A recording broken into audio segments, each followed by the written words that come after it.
What up, cappers, gamblers, punters, hustlers, low baggers? Happy Thursday, April 14th to all of you. Thank you for watching Betting with the Bag right here on Pub Sports Radio. The battle continues. We have a day off of NBA. That continues tomorrow. We have a giant NHL card, not so giant MLB card, but we want to put a ton of focus on it. I was 2-1 on my first 5 unders yesterday, and then my 2 additions got me right in ye old prison pocket, which angered me very much. I cashed all 4 playing games went under. I did cash the Hawks under by a half point, and a ball tried to ruin that with a shot with no time left, that meaningless shot from 4 feet out, but it got blocked by Georgie, thank God.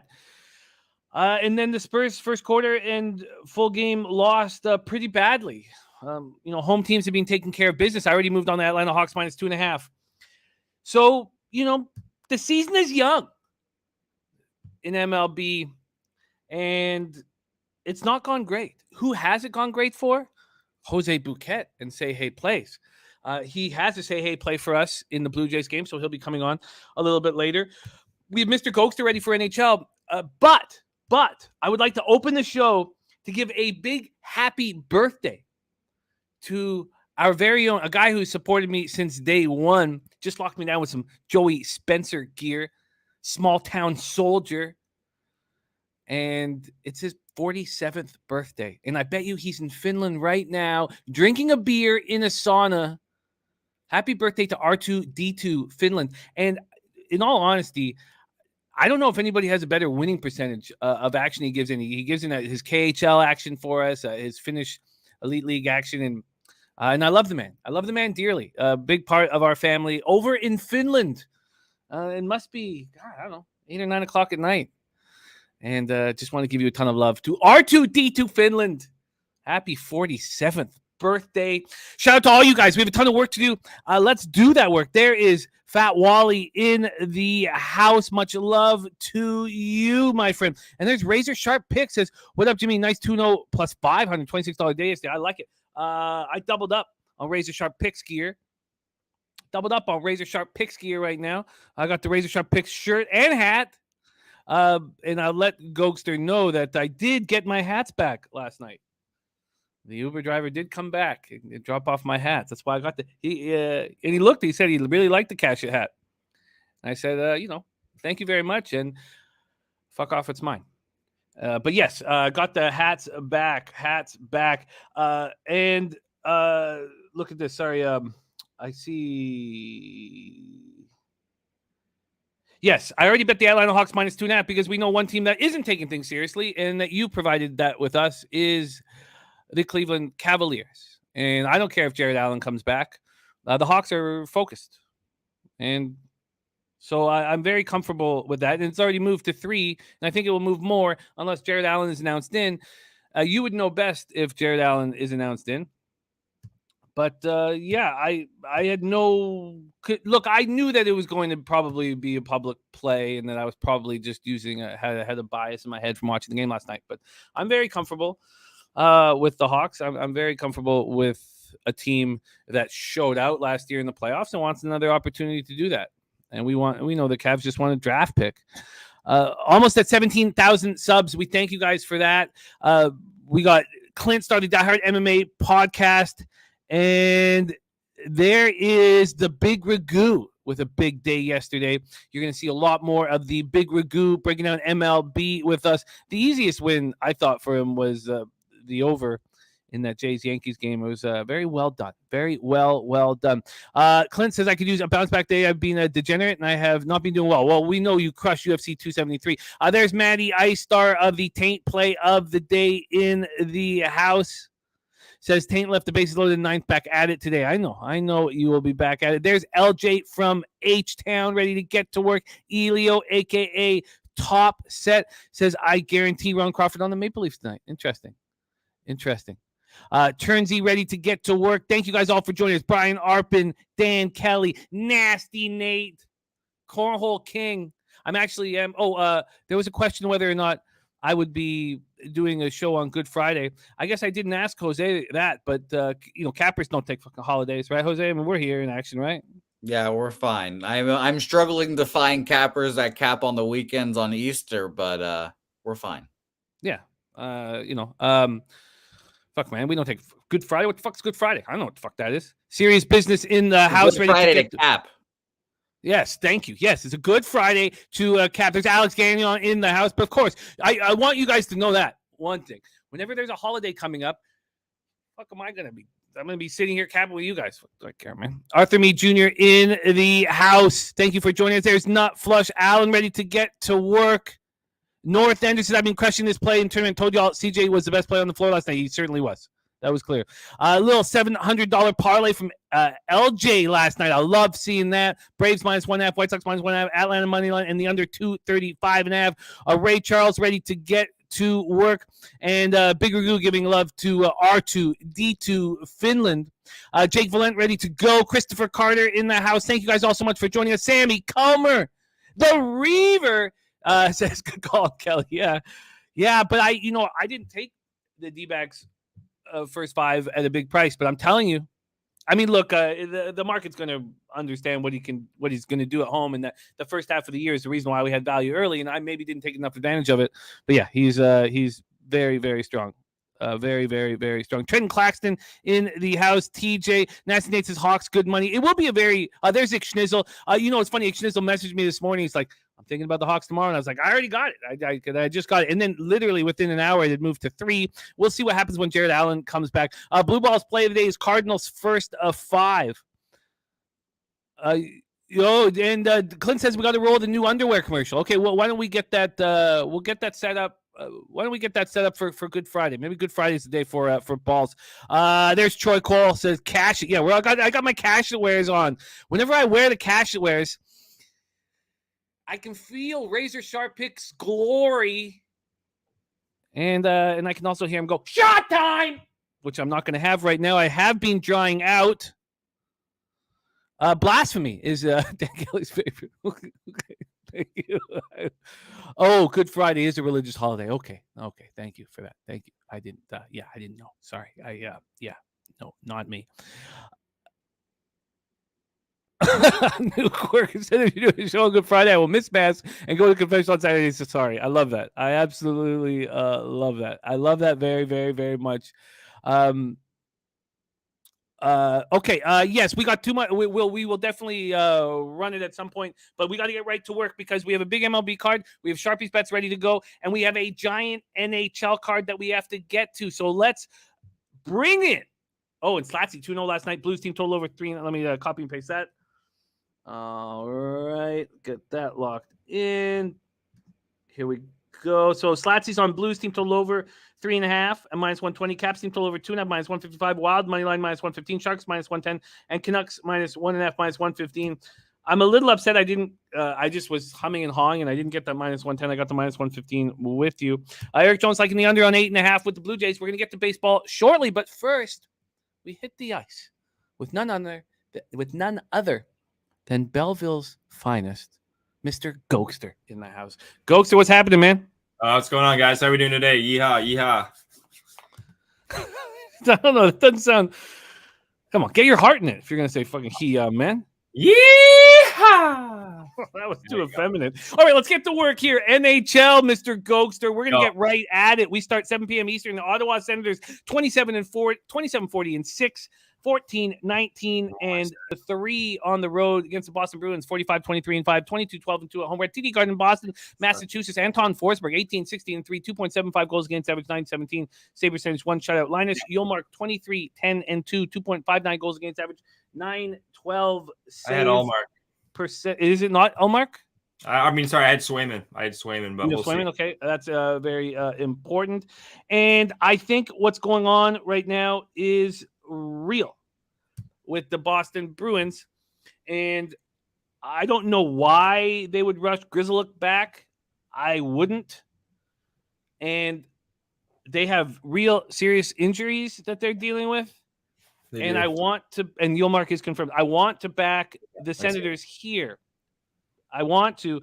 And we've seen the difference that Drake Batherson misses 3 games with an illness, comes back, and they comfortably defeat the Wings 4-1 on Tuesday. And Bunk Hoots, it's Bunk Hoots' birthday as well. R2D2 and Bunk Hoots.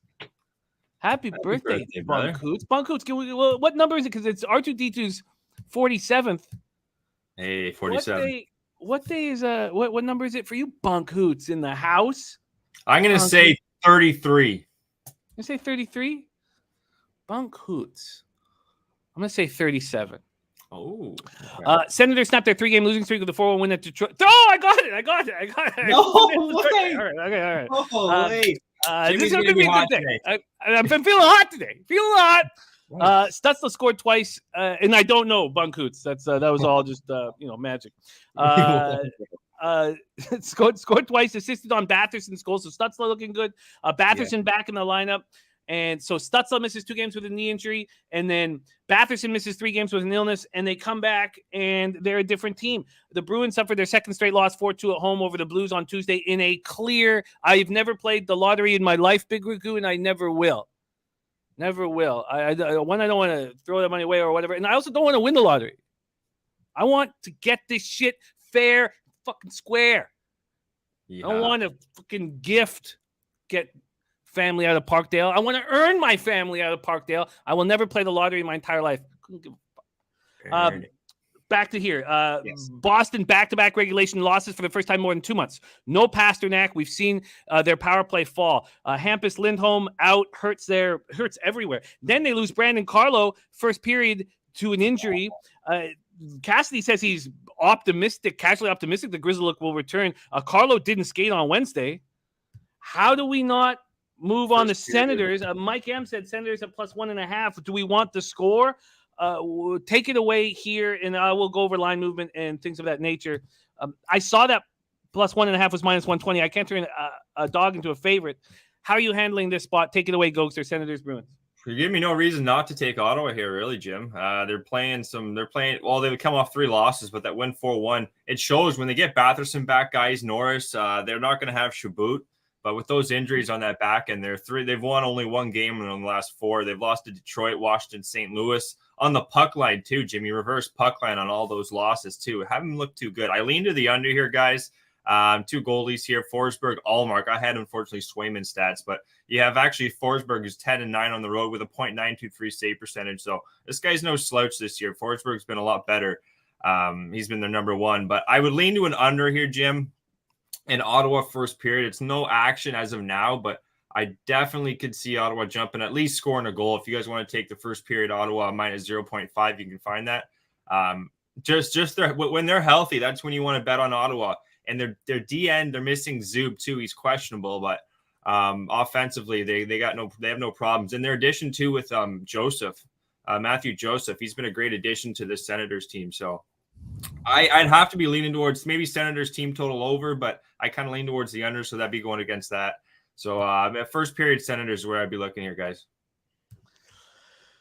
Yeah, I think I can't double up on this game. I agree with Billy. I've taken first period, then done with this game. Ottawa could win. Ottawa, it's tough though because they were coming off those 2 losses against 2 tough Washington and St. Louis. Those are 2 teams that are rolling right now. Like they've won their last 4. So you're getting a completely different hockey team in Ottawa, but they're like Buffalo. Some of these teams, they got nothing to play for except for crushing people's playoff hopes. So not a game I want a lot to do with here, Jim. I'm going to bet on the Senators. I just don't know how. I feel like if there's a legitimate. Okay, first I need to find out about Grizzly. Remember that's the angle that's worked better than any other angle that I've had in NHL. When a team is missing 2 of their top 4 defensemen, we fade them. Is this possible that they're missing 3? 3 Lindholm. So we have to back Ottawa. Enough. Alan says, have you looked at Ottawa team total? Let's do that right now. 2.5 to the over. And what is a juice? 4, Jim, with Grizzly too. Grizzly, Carlo, Lindholm, and this Zibral. He's been out for a long time, but yeah, their main 3 there, guys. That's huge. Ottawa first period. or even maybe. Go ahead, that Jim. team total is over 2.5 at plus 105. Yeah, I've been so damn cold. That my problem in hockey, guys, is I've been gun shy since I've been kind of on a bit of a slump here. Like, I wouldn't talk you guys off that Ottawa one by any means. I've got 4 plays and it's not on the card. I feel you. And did you already tweet out your? Sorry, it was just such a no. I didn't yet. Okay, cool. That's all good. Recently. All right, and look at that. It's at plus 135 at Bookmaker and plus 105 at Bet365. Jesus, wow. You got to think so, because I know Providence, they're young defensively. I know they're talking about a lot of young defense in Providence, so it's not like they have some studs coming up. They got a good offense in Providence, but yeah. Okay, we got to get through NHL. We got to move quickly. There's a ton of games here. I'm going to get on the Senators, and I don't want to double up, but you know what? I mean, like, look, I'll tell you what. If you see me double up, of course, it'll just count as one unit on the show, but I'll cut $25 off of the bet. As you guys know, I cut my NHL units from 200 to 150 over the holidays. So if you see me move on it on Twitter, double, I'll make it 125 on each. Reverse saying Sens plus 350 in regulation. Damn. You want to go for a score? Hey. All right. Let's move on. That's the first game on the card, and I'm moving on the Sens some way, somehow. But we can't hum and haw. Too much work to do. 7 p.m. Eastern next up. St. Louis Blues, 43-20-10, 18-11-6 on the road at the Buffalo Sabres, 27-37-11, 14-17-6 at home. We're at KeyBank Center in Buffalo, New York. Ville Husso, 23-6-5, 2.37 goals against average, 925 save percentage, 2 shutouts. What a goaltender he is. Dustin Tokarski. Can't say the same about him. Lucky to have a job in the NHL. 7-11-5, 3.27 goals against average, 901 save percentage, 1 shutout. St. Louis power play at 25.8%, penalty killing at 83.7%. Buffalo 20.9% power play, 75.8% penalty killing, and I can't fucking wait. I can't wait to watch the Blues play the Wild in the first round of the playoffs. It reminds me of when I was in high school, and the playoff games would start at 4 p.m. and you had to run home as fast as possible to watch that first round of the playoffs. And like I feel that same excitement here. Be a hell of a series, St. Louis, Minnesota. Who would you have there, St. Louis, Minnesota, right now? I need 9 more games. Nine more games. Okay. But first off, I would take the Wild. I'd maybe take the Blues. Well, we've seen the Blues get hot and take it all the way to the Stanley Cup final. So, but and Husso's fucking good. Is he ever? He's good. So, the Blues getting hot again. I mean, would that surprise anybody? Blues coming up their 6th straight win, 4-2 at Boston on Tuesday, and they were winning all these games without Torrey Krug. Missed 10 games with a hand injury, comes back, scores a goal and an assist, and they were raving about him. Everybody who had the comment after the game was talking about Krug being back. 9-game point streak, 8-0-1. But I have a steadfast rule that I don't fade the Sabres. I don't see any value in fading the Sabres. The Blues open up at minus 245. They're down to minus 210. This total sitting at 6.5. Sure, the Sabres are coming off a very impressive, passionate win over the Leafs. If all I ever did in life was bet on the Sabres and Senators whenever they played the Leafs and bet a lot, I'd be a rich man. Real Deal Prime says, I've got the power. God, was he good? 19 minutes and 50 seconds of ice time for a 19-year-old defenseman. Oh, yeah. Plus 2. Absolutely. You see Owen Power there? Yeah, that's what I'm talking about. Yeah. Oh, my God. Unbelievable. Yeah. They with Dahlin and Power, you know what they're going to do? They're going to win the Stanley Cup. Within time. They're going to get a goalie, and, they need a goalie. They don't have a goalie in the AHL.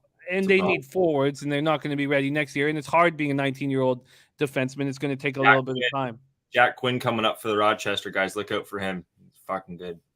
Or not Jack Quinn. It's there's so many goddamn Quins, but there's a Quinn coming out of Rochester who's going to be good for Buffalo.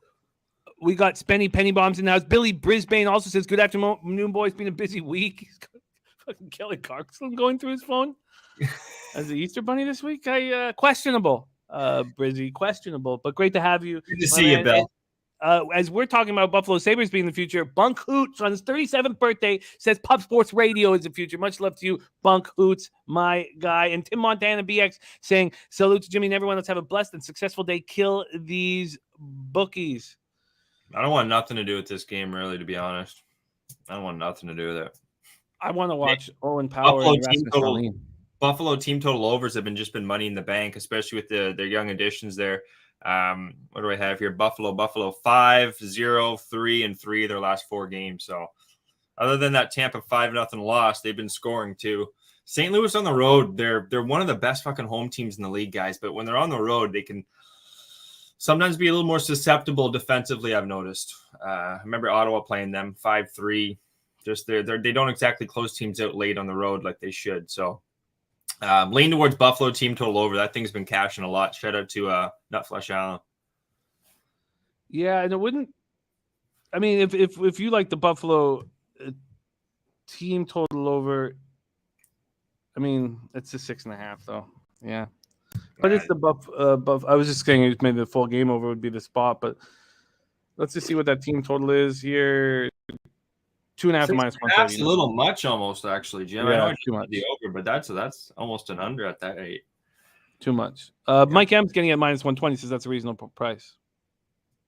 Spenny Penny Bombs ran into Thomas Caberlet. Oh, Cabs, eh? Yeah, Cabby. Okay. I keep feeding that puck all day to McCabe. Let's move on here. No action for us, right? No, I'm going to pass on this one. 7 p.m. Eastern. Next up, Washington Capitals 41, 22, and 10. We must keep a brisk pace. And shout out to the legend, Pistol. Lodels Loshak.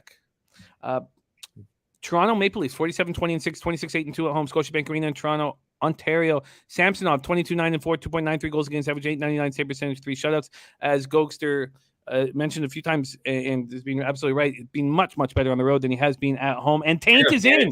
I got Vanacek. Oh, you do have Vanacek? I'm not confirmed, but that's who I have expected going. Okay. Taint play of the day is in. Billy Friedrich saying that Campbell is confirmed.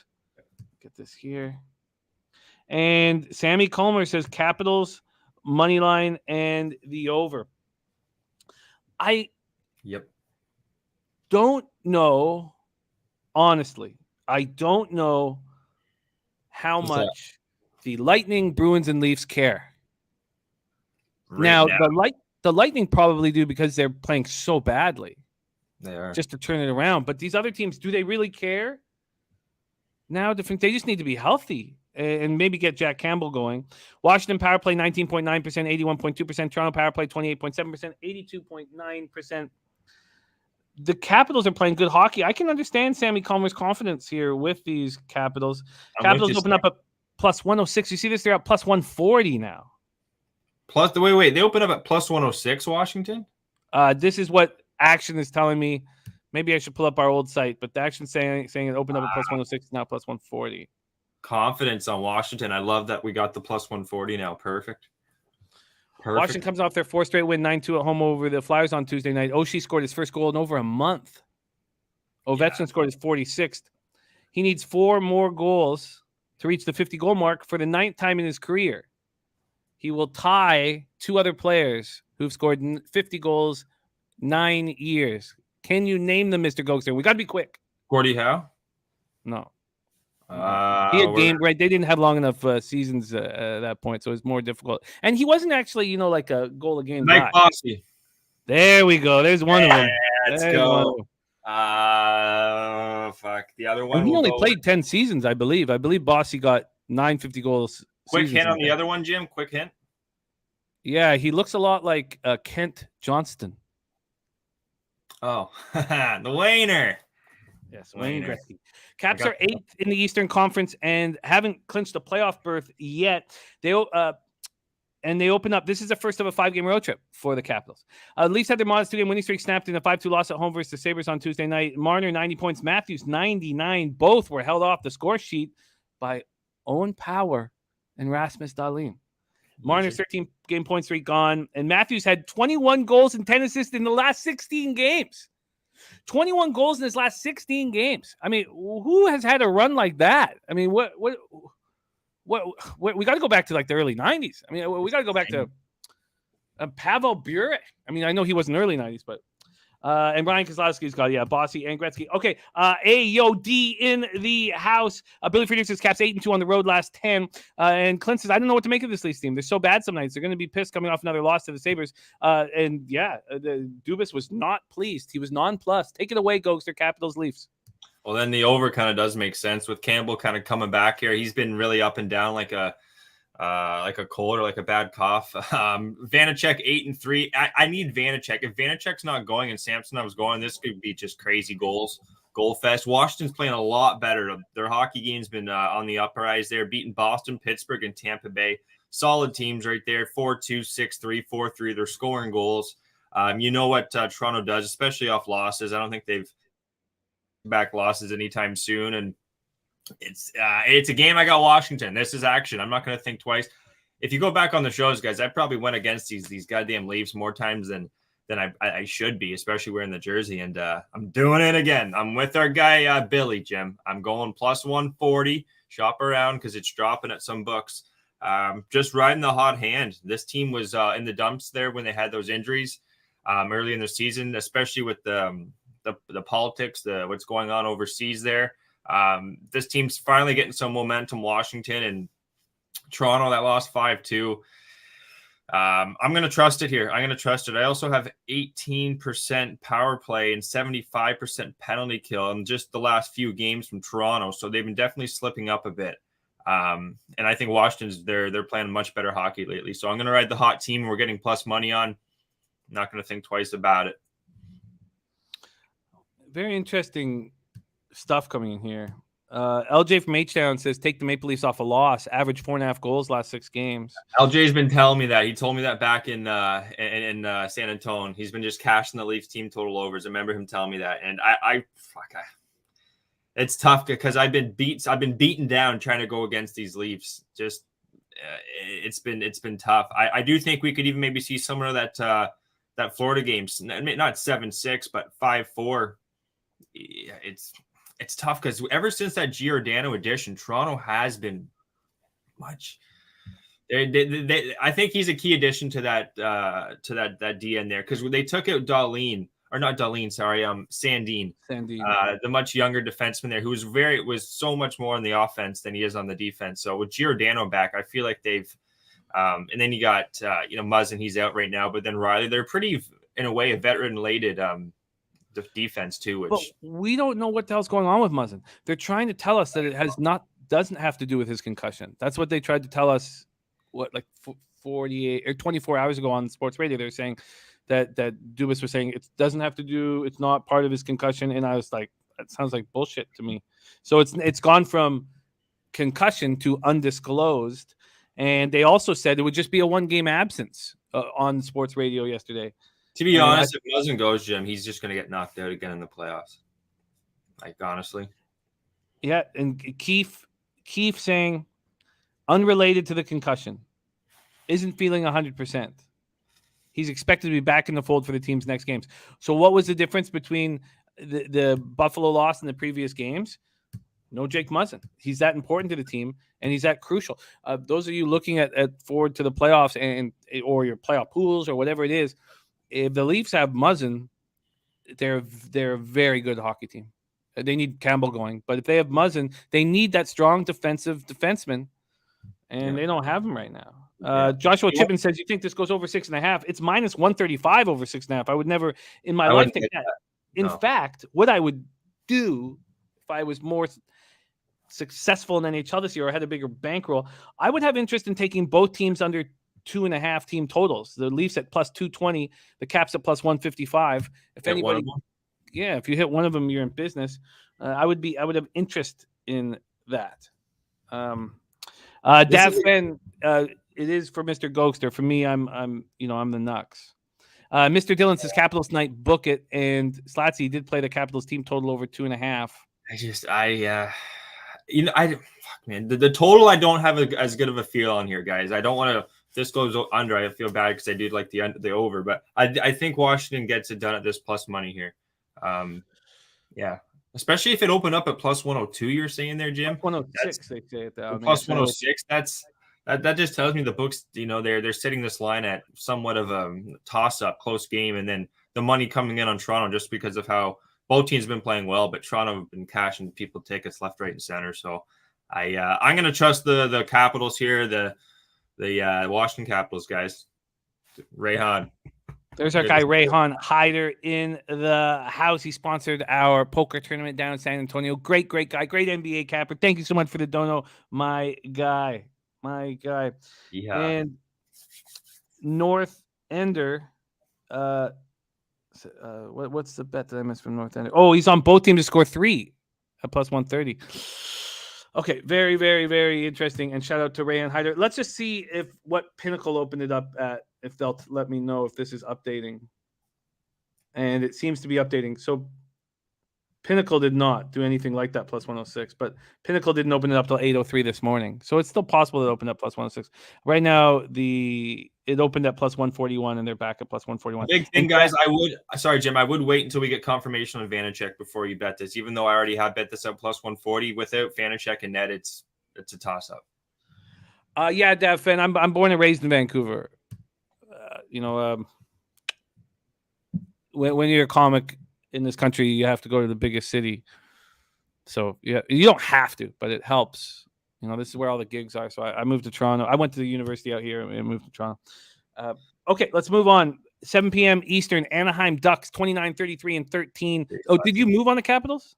Yeah, plus 140. Pulled the trigger. Okay. Let's fucking go. And I agree with Slatsy there. It reminds me of Anderson in the regular season with Campbell. I hope he does. I hope they can do well. They got a really veteran-laden defense in front of them, Slatsy. So let's hope that can make a difference. But it's coming down to the goaltending with Toronto. There's Ron Crawford in the house, hoops 590, and Dennis Garcia says Washington wins the game, and you can get plus 147 at bookmaker. Thank you, Billy. I'll take that. Thank you, Billy. All right, we move on to Anaheim Ducks, 29, 33, and 13. We are planning on being in MLB in less than 30 minutes, so we got to work quickly. And Billy Friedrich also on Caps full game. Anaheim Ducks 29, 33, and 13, 13, 16, 8 on the road at Tampa Bay Lightning, 44, 21, and 8, 22, 7, and 6 at home, Amalie Arena in Tampa, Florida. It's funny that my futures look quite strong, and we know that can turn on a dime. And I was very wrong about the Lightning turning it on down the stretch. I couldn't have been more wrong about that. And I'm very interested. I haven't watched many Lightning games. Well, they didn't look good, and I loved the Stars Lightning game. It gave me some hope in the Stars, although you get in the playoffs, you get to play. I mean, it's either the Avs or the Flames for them, so they're in tough. They could beat up on the week here, Jim. They lost 4-3 to Washington, 2-1 to Boston, 5-0 to Buffalo, then lost 1-0 to Dallas. So they're struggling against the playoff teams and just in the small sample size there, but they're beating up on the week, and we do have a weaker opponent here. Clinton says the Lightning are frauds, cheating the cap last season. They aren't the same now. Karma's a bitch, Tampa. Wow. Well, I hope it blows up in the face of the Golden Knights as well. LJ says Lightning is 11-3-1 versus Pacific, and Fanatical Jim, maybe this is the spot. He's Lightning minus 2.5 at plus 124. Says Anaheim off a tough overtime loss is a straightforward beatdown spot with Vasilevsky in that. Whenever you have to have a road trip when you're playing Florida and Tampa Bay, going to an overtime too against Florida, you're spot on with that. That's very tough. They're a young team, but this team's falling apart with Getzlaf too. Jim, it's his last year. He's going to be retiring, so swan song for him. I do expect Tampa Bay. The line's pretty crazy. Maybe a regulation parlay piece, guys, to save some juice. I do think Tampa Bay get her done, especially after a 1-0 loss, getting shut out. They're going to come back here. I expect it. Maybe the Stars got to go with Wedgewall in the playoffs. I think. I do. I truly do. He was in the AHL with Syracuse not long ago. Like he was an AHL guy, and now it's good to see. It's good to see. I love it. Okay, so the Lightning opened up at minus 430. They're down to minus 335 at Bet Rivers in Sugar House. This total opened up at 6 juice to the under. It still is there, slightly less juice. What Unc Oliver has a good point there with the Tampa first period. I think maybe Tampa first period minus a half very well. Maybe a play on the card. That is maybe the first look where I'd be like, oh, I could see minus 104 at Bet Rivers. First period. I like that. Minus 105 here. That's an interesting look. Give me Now, that. okay, this is the big angle here. And the question is that Johnny Gibson, 2-14-3 with a 4.45 goals against average and an 875 save percentage since the All-Star game.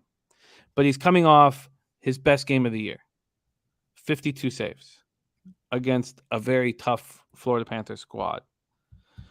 And he's going to be back in goal. This is his last game of 4-game road trip. I don't know what he's going to give.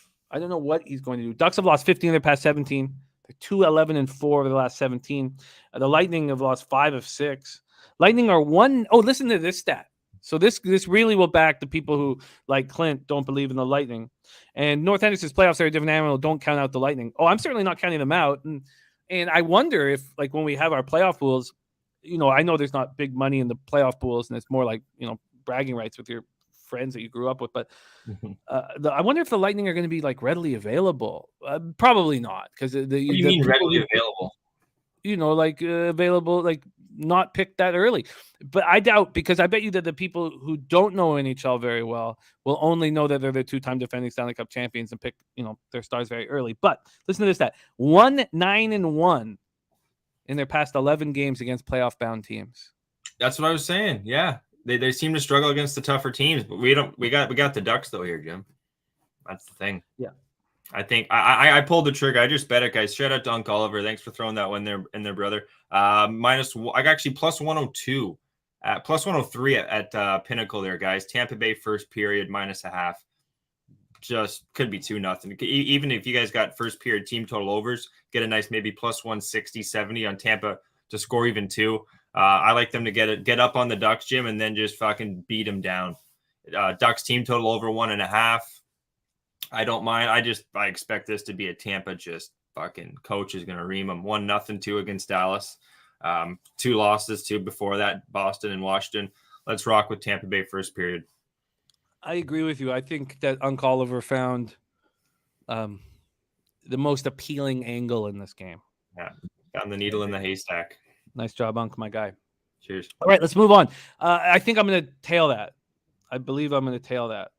Let's move on to 7 p.m. Eastern. New York Islanders 34-29-9, 15-16-5 on the road at Pittsburgh Penguins 42-22-11, 20-12-5 at home. PPG Paints Arena, Pittsburgh, Pennsylvania.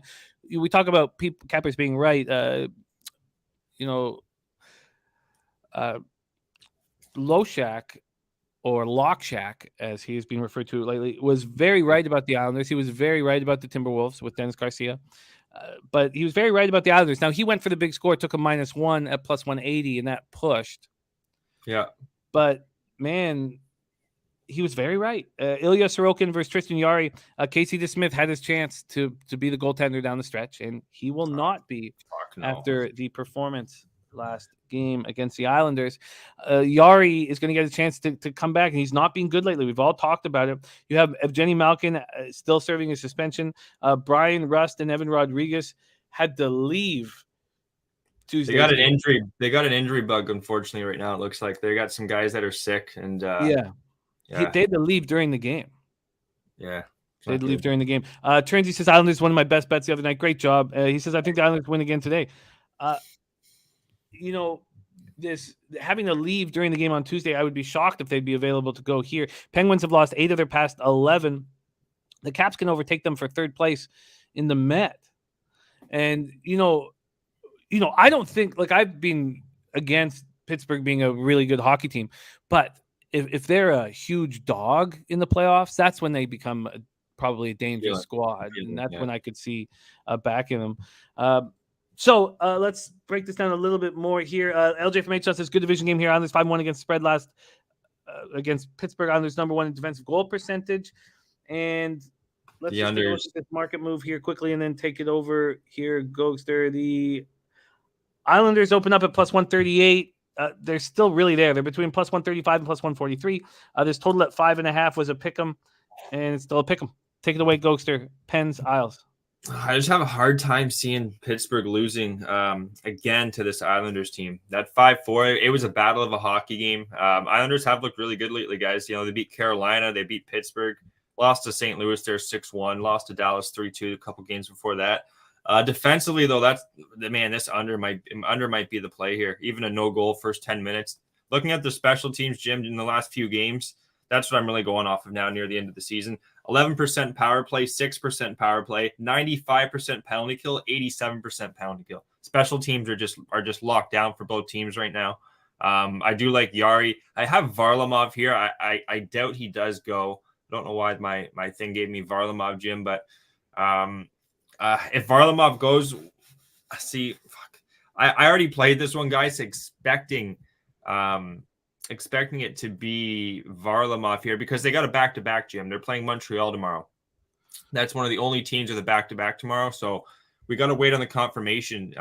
I would expect Sorokin, actually, because this is a more important game. They'll probably throw Varlamov. So I've already played Pittsburgh regulation minus 105. I just have a hard time seeing Pittsburgh going into the playoffs. I think this is a really important game for them. Really important. The injuries do not help the cause. Rodriguez and Rust, but I just brought up their line combos, and they brought in Raquel with Carter and Zucker, Rodriguez, Bluger. Fourth line's got Kapanen, Boyle, Heinen. It's a good fourth line too. So this isn't a bad hockey team, in my opinion. Pittsburgh, they're just going through a bit of their illnesses and their goaltending too. They need Yari to step up, and I'm going to trust Pittsburgh here, especially at home. One thing too, I know you don't like these numbers, Jim. 9-1. Yari's 9-1 against the Islanders in his career with a .932 save percentage. So I like that within division. Yes, I like it within division but I don't when you talk about like what Pittsburgh's goaltender has done against, the Ducks. I mean, in 6 games, I just wouldn't care about that. But in division, I like that. Look, we have, it's funny. I'm looking at Rust. What a season he's had: 58 points in 53 games, 24 goals. And when I look at it, he's 5'11", 192. In my head, he's 6'3", 225 because that's how he plays. He's a hell of a hockey player. There's like Ryan Hartman from Minnesota. Oh, he's much tough. I think he's much tougher personally. He's tough. Hartman's tough, man. I love the Hartman Kane back and forth. I thought that was very fun to watch. Year, this guy's. Nights ago. I love it. But in saying all that, you have a team with no depth that now might not have Rust and won't have Malkin. So I still don't mind their depth, though. I don't think it's like they're. And Slatty says that Price is going to be between the pipes for the Habs tomorrow, which we will get into tomorrow. No way, Slatty. That's crazy. So look, if there's no Rust, then I'm going to move on the Islanders, and maybe I should just stay off of it because I just beat them. But what are you on? Sorry, what was your line with the Pens? Minus 105 regulation, guys. Pittsburgh Penguins. Kiefer Bellows too for the Islanders. He's questionable, so I don't think he's going to be going yet. That's a young up and comer there. And also no goal. If you guys want to take no goal first 10 minutes, I strongly lean towards that. No goal first 10 minutes here. And yes, Dennis, I truly believe this team has no depth. Bluger is okay, and Raquel has scored a bunch of points in just 3 games, right? He scored only points in 3 games with the squad. If you play with Sidney Crosby, you should probably score in more games than 3 out of every 12, 1 out of every 4. But if you, it's not that I'm disrespecting Bluger and Raquel and these guys and Zucker. It's just that if you look at the stats, all the goals were being scored by 4 players, all of them. So yes, I do believe that the Pens' lack of depth has shown here in the stretch run, and I really, they do have young Alex Nylander, brother of William Nylander, now up and comer. Well, these guys got to step up because there's players that were expected to do things for this team that did nothing. If we let's just quickly go over the line combinations right now, very quickly. And I know we got to move, and I probably shouldn't even be doing this, but let's just talk about what exactly is who exactly has hurt them the most. The one player that coming into the season, they were like, oh, this guy can play. We're going to get a ton of action. Is Kapanen. They thought Kapanen was going to be, able to be a top 6 forward this year, and he's been atrocious. He can skate. I've watched him in Toronto. Kapanen's a skater, man. He skates. He's a good forechecker. He's even kind of borderline forechecker, but he can shoot along the wing. That's I feel like he's kind of got a one-way game, kind of Kapanen. That's his problem. So I'm gonna go back. I'm gonna go Islanders if no rust. It seems like He should play. Right? Trotzy has them fighting here late. So we'll see. But let me tell you this, Dennis, if Pittsburgh just falls apart down the stretch and goes in the playoffs as a massive dog, I think they will be dangerous in that role. Let's move on to 7 p.m. Eastern. Gogsters in, no Pens regulation -105. Detroit Red Wings 28-35-10, 10-21-3 on the road at Carolina Hurricanes 48-18-8, 27-7-4 at home. We are moving to MLB here, hopefully within 15 minutes. Alex Nedeljkovic versus Freddie Anderson is what I have. Nedeljkovic 18-21-9, 3.34 goals against average, 900 save percentage, 2 shutouts. I would love if anybody could pull up what Nedeljkovic is. I probably should have done this, but it's such a rush. I'll do it quickly. Keep going. What's Nedeljkovic done against the Carolina this year? I'd love to know what Nedeljkovic has done against Carolina this year, because obviously he was hurt when the Canes got rid of him. Freddie Anderson, 35-13-3, 2.07 goals against average, 926 save percentage, 4 shutouts. Detroit power play, 17.3%. Penalty killing weak, 73.9%. Carolina, 22.6% power play, 88.5% penalty killing. Let's move over. He got the W. He got the W against Carolina back March 1st there. Allowed 3 goals. Then had a loss December 16th, allowing 4. So he's allowed 3 and 4 goals, 2 games against him. Thank you for that. Wondering if he can step up against a tough Hurricane squad. Hurricanes open up -420. They're now all over the map. I mean, one book has them at -350. One book has them at -400. There's 380s, 370s. There's Sean in the house. Great to see you. And the Wings coming off their second straight loss, 4-1 at home over the Senators on Tuesday. Red Wings are 2-3-1 in April. Canes coming off their second straight win, 4-2 at the Rangers on Tuesday. And they have the Avalanche on Saturday night. They have to go to Colorado. This is a real tricky spot for Carolina. You have this Detroit Red Wings in the middle of 2 giant. Well, I shouldn't say that the Avalanche game is a giant, but 2 real important litmus tests. Take it away here, Gogster. Wings, Hurricanes. Yeah, buddy. So I expect Ranta too. I see something in here, Ranta. Yeah, more than likely, I would go Ranta here, get Freddie the rest. That could be the Stanley Cup final. I think that if I had money on it, that's who I'd put in the final right now. Carolina, Colorado, Stanley Cup final. You heard it here, guys. That would be what I expect. And I hope Carolina wins, because that's my Stanley Cup finalist. It should be a great game on Saturday. I want nothing to do really in this game, Jimmy. I'm just going to pass on it. Coming out that 4-1 loss against Ottawa. Detroit's just a bad hockey team. They did beat Boston 5-3. Then they beat Winnipeg 3-1. I've had an awful read. I want nothing to do with Detroit. I'll stay off this game, guys. Pass. Hard pass. I'd have interest in Detroit first period. Yeah. I guess. Maybe an under. He says, what I'm looking at in these big dog spots? He's looking at team total. And Ranta is being confirmed. Yeah. That team total 2.5 at +110. I don't know. I'd like that first period at +225, 215. Okay, I have interest in Detroit early. If I want him +0.5, it's -115. Which might be close enough. So I'm just going plus an under game. That's an under game, I think, too. 6.5. And Mike M says, love that angle. And that Detroit team total over 2.5 +124 at Bookmaker. And LJ from H-Town liking that as well. Billy Friedrich says, I doubt the Canes reach the finals in the East.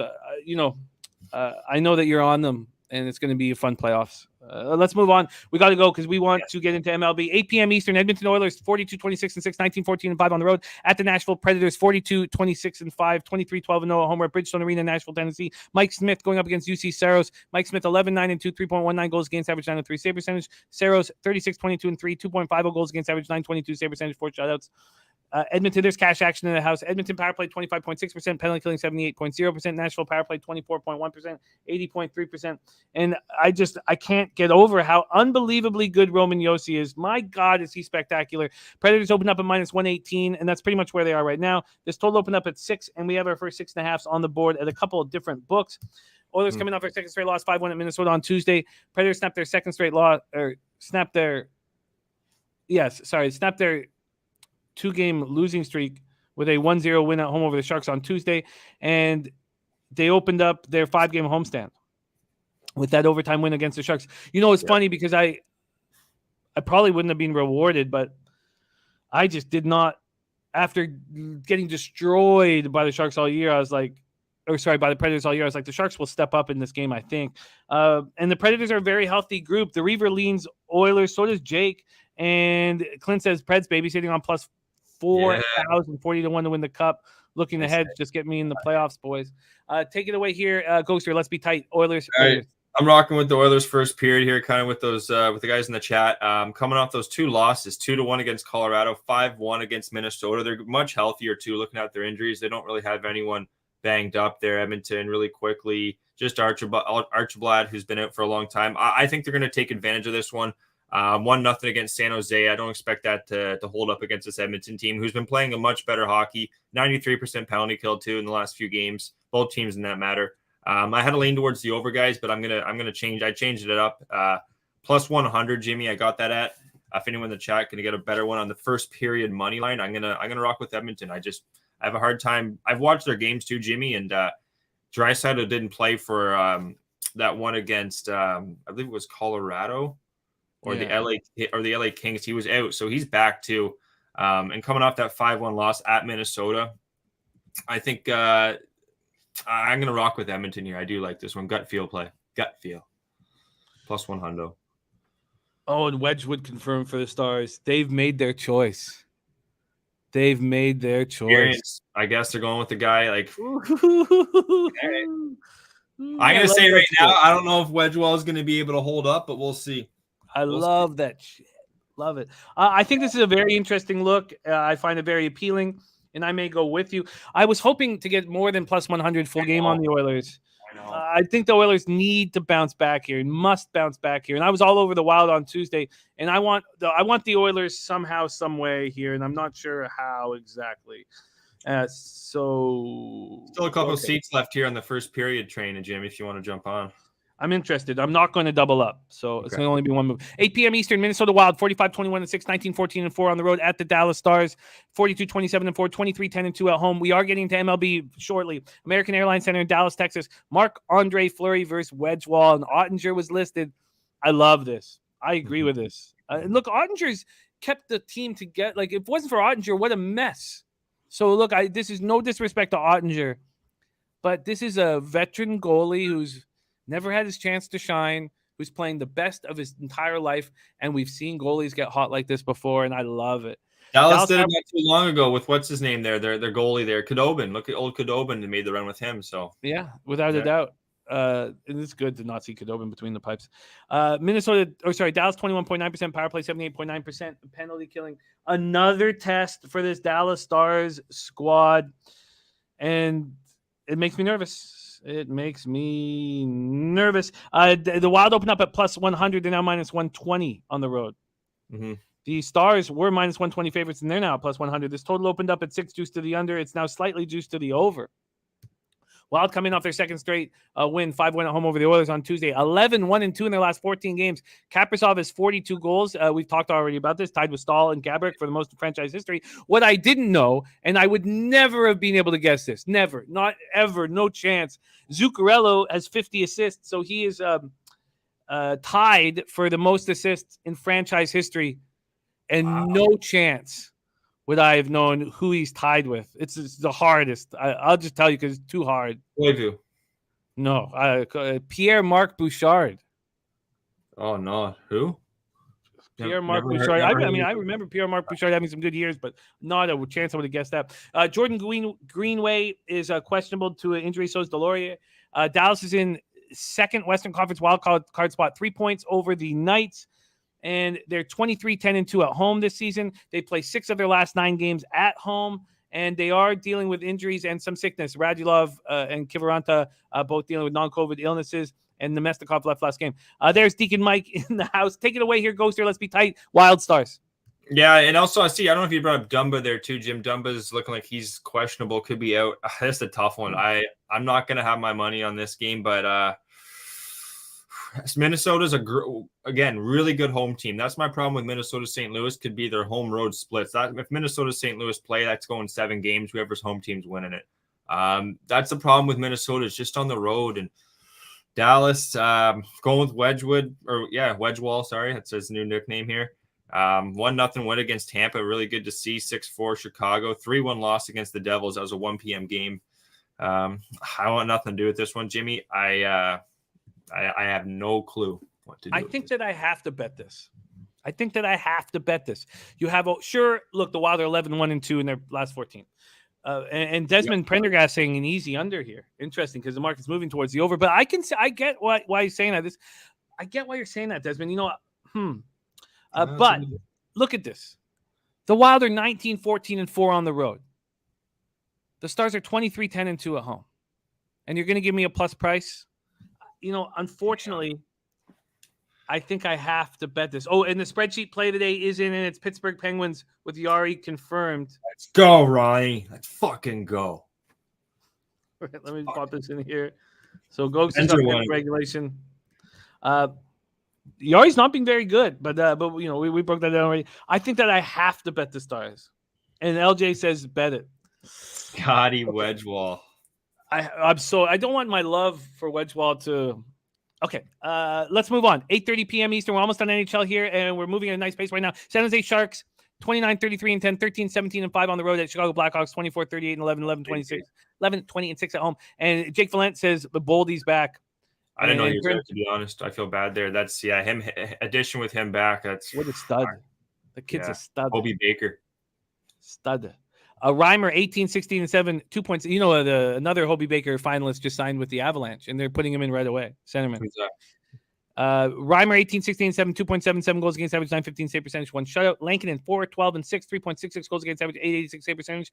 Sharks, 18.8% power play, 86% penalty killing. Blackhawks, 20.6% power play, 75.3% penalty killing. What a two shit hockey teams. And what do they have in common? Doug Wilson. Good riddance, Doug. I loved your NHL career. I was a big fan.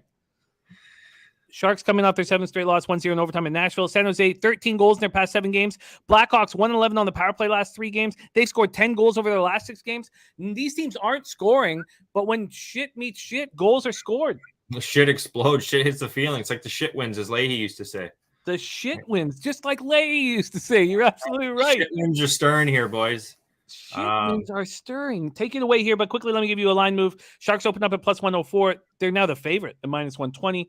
The total opened up at 5.5 and has moved to 6 in a few books. Shit wins are stirring. Take it away. Shit wins are talking to me with the Sharks here. I think the Sharks are the play here, guys. That minus 120. Oh, fuck. If you got that early number, shout out to you. Shithawks here. Yeah, the Shithawks. I think they are the Shithawks. I want to pull a trigger on the Sharks.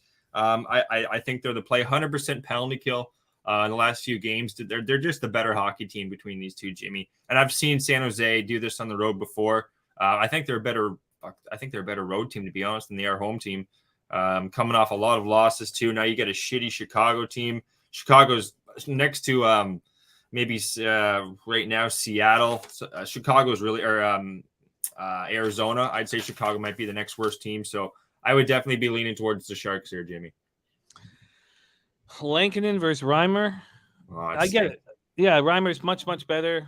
And it's Slatsy. I did read that too. A Derek King coach said we are mentally gassed. Hawks have checked out. Definitely. But I mean, look, I just can't take the Sharks at minus 120. There's wine time in the house. We're going to keep rolling. Almost time for MLB. Sharpie waiting and very patiently to rock with us. And I love capping with him. Sharks at minus 120. I can't take the Sharks as a favorite. No, I'm not going to do it. Remember when I did that against Arizona? I was like, I'll take Sharks over Arizona when we were down in San Antonio, and that blew up in my face. So I'll stay off. Yeah, sets you up for a sleepless night. Let's move on. 9 p.m. Eastern. I have already bet the Devils first period at plus 180. Shit barometer. I had interest in the Devils first period plus a half, and it was at minus 120. And I think that my limit will always be minus 115. I used to say never turn. Well, I still say never turn a favorite into a dog, but I cashed with the Kraken first period plus a half at minus 115 against the Flames. It was 1-1 after the first, but I just think that everything went the Avalanche's way last night, and now they go right back to the rink. McKinnon a hat trick and 5 points. Dawes versus Francouz. Devils coming off their second straight win, 6-2 with the Coyotes on Tuesday night. They're playing good hockey, and Hischier is playing his best hockey of the year. Avs on the second half back-to-back. They've won 7 straight, 9-3 beatdown. I think the Devils come out hard. And so I moved on the Devils first period at plus 180, and I was struggling whether to take them plus a half or not. Take it away here. Oh, but let me just give you a quick market move here. The Devils opened up at plus 295. They're now down to plus 230 or plus 225. But plus 225 when I saw them. It's total opened up at 6.5. Sevens are on the board now. Take it away, Gogster. Devils, Avs. Devils, Avs. I really don't want anything to do with this game either, Jim. One thing about Francouz, though, he's 8-1-1 at home this year. He's got a .916 save percentage, so they do still win with this guy at home. Dawes, too, he's much better at home. On the road, he's 3-8 with a .878 save percentage. Not good at all. I would lean towards it's just a back-to-back factor. Yeah, they won that 9-3. Overthought that game like crazy yesterday. Maybe this is the one that have no goal in the first 10, but I'm not going to bet this one, guys. It's a lot of games on the card, and I'm not going to pull the trigger on this one. What's the guys in the chat saying here? Pass like grass. Yeah, well said, Real.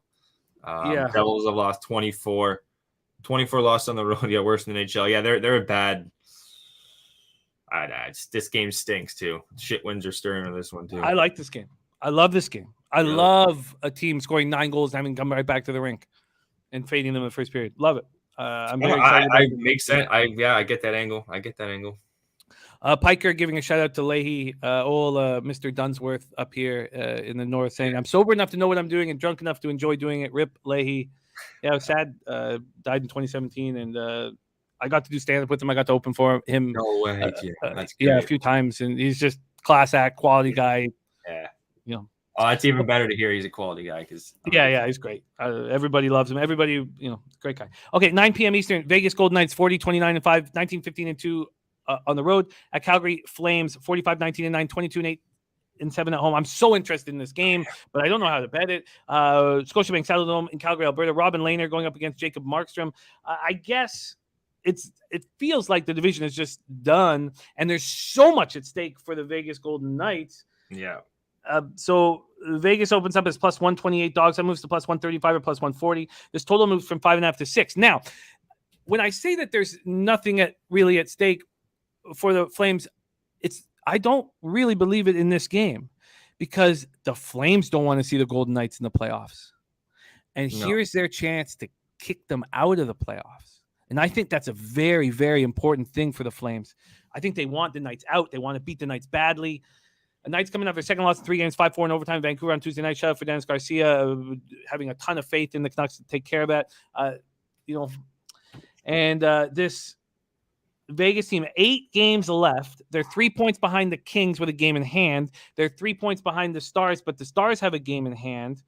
And Mark Stone was back in the lineup after missing 26 games so that they could circumvent the salary cap. They've not scored a power play goal in 7 games. Flames come off their 5th straight. Oh, say what, buddy? 0% power play, 58% penalty kill in their last 5 games.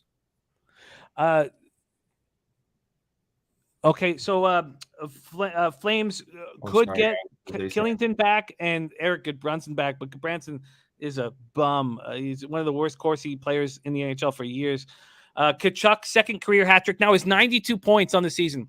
But don't worry, Benning picked Olli Juolevi before Matthew Tkachuk. Who? If I ever see you, if I ever run into you, Benning. Sharpen chopstick. No. I'm gonna Nancy Kerrigan. I'm gonna run into a store, get a quick ski mask, run up and just two-hand him right in the kneecap and gone. Take it away, Gogster, Knights, right. Flames. I'll be quick here. I know Sharpie's backstage. Vegas Golden. I think this is an under first period, under no goal first 10 minutes. Calgary's played some real shit teams. Seattle, San Jose, Anaheim. Now you got Vegas. This is a bigger test here, and they're coming off that loss. I think this is a playoff style game. I lean towards the under 6. I want to play the no goal first 9 minutes, 30 seconds, or in the first 10, but I might tweet it out, guys. I haven't tweeted out my action yet. Eagle47_, but I think this could be a tight game. And Mark Stone back. I lean towards Vegas. 92 points. Tkachuk's going to score 100 points. Good you might for be him. Wondering, when's the last time a Canuck scored 100 points? You might be wondering. Oh. And, well, I tell you, only one Canuck has. His name is Pavel Bure. One. But we picked Olli Juolevi. I think I saw him in Utica. Yeah.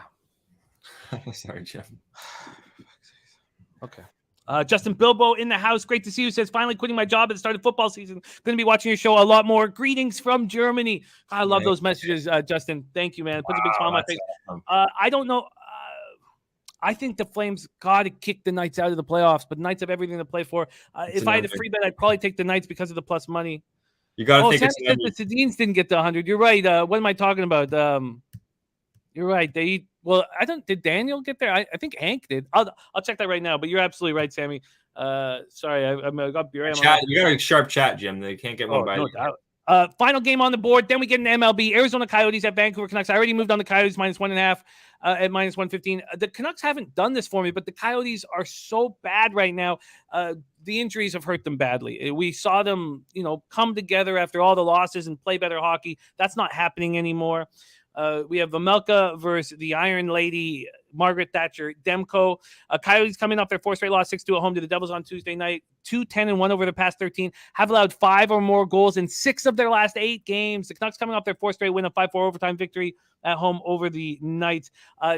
Take it away here. Last game on the board and be tight. Coyotes, Canucks. Very much so. Just keep winning, Vancouver. You keep winning, you have a chance to get to the playoffs. No, Jim? I think so. So very slim.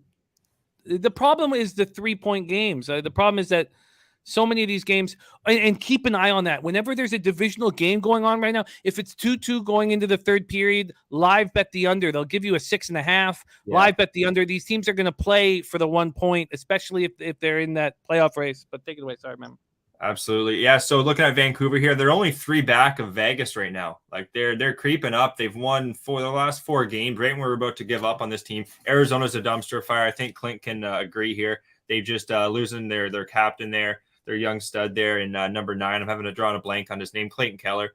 It's a Vancouver play, guys. Puck line, Jimmy. I pulled the trigger on the puck line. I got it at -115. I think you said that earlier. You're on the puck line. You're on Canucks puck line, right?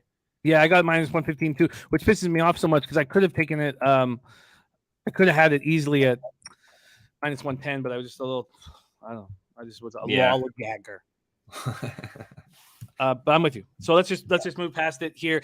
We are getting love for. Thank you, Chris, for commenting and giving love for our Margaret Thatcher Demko stuff. The Iron Lady. I can't not put it up there. I mean, the saves that the Iron Lady makes. She better step up tonight. I think she's good luck when you put her on too. So, all right, let's review all NHL action, and MLB is on right now. So thank you guys for your patience. I know a lot of you guys want to talk about it. I need to be on the Sens, have to be on the Sens. I just don't know how, and I'm not doubling up. Whether it be a team total over, getting 30 cents worse at Bet365 than I'm getting a bookmaker makes me want to smash the computer, or do I take the Senators first period? I don't know if I'd rather have the full game in all honesty. Blues, Sabres, we're off. Gogster starts his card with the Caps at +147.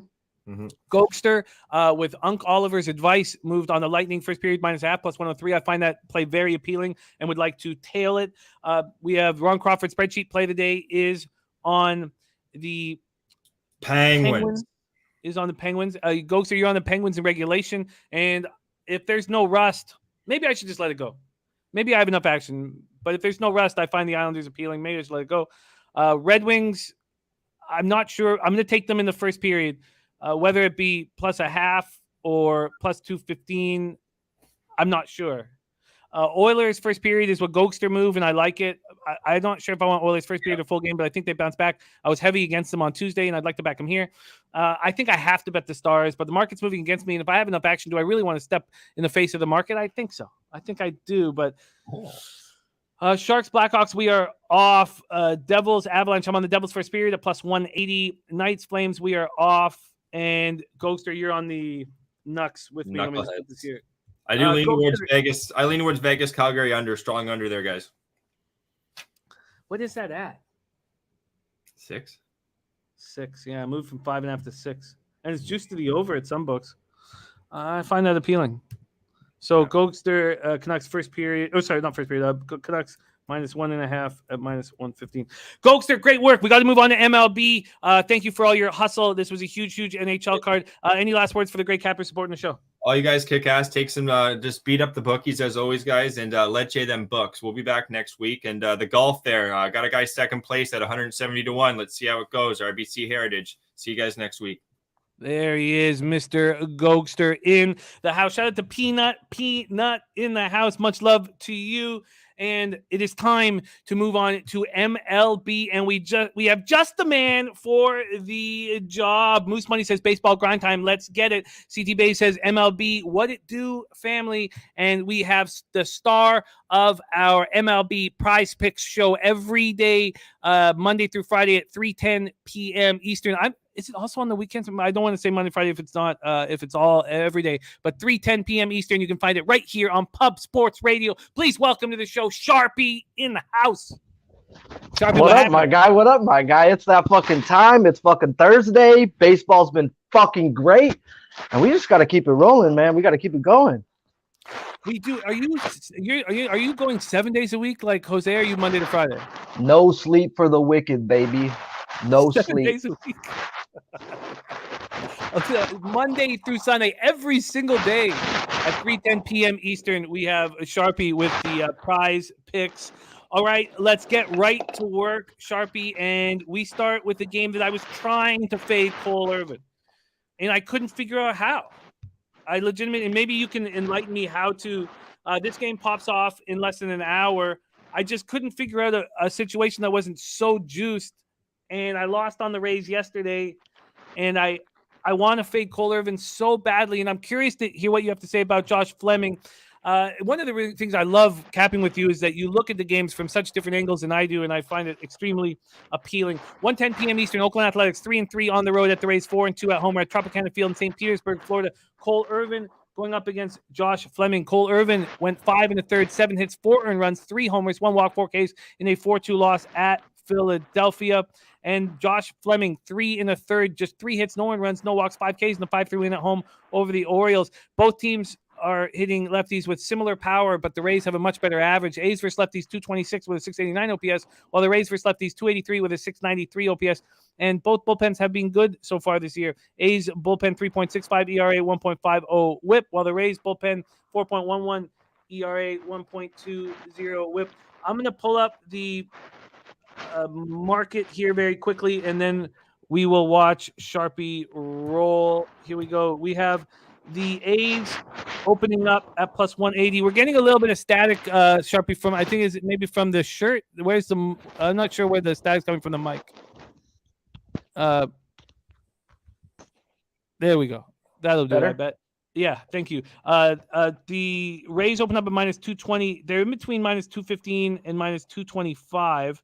This total opened up at 8. It was a pick'em. It's now juiced to the under, and a bunch of books have moved to 7.5. So we have a bunch of books moving to 7.5. Moose Money says Irvin gave up his runs early, and the bullpen shut things down. Worries Irvin gives up bombs, but the Rays are more scratch and gap hitters. When we go over to the cash flow here in this spot, we have 15,749 tickets in. 74% of the and this says Rasmussen is starting.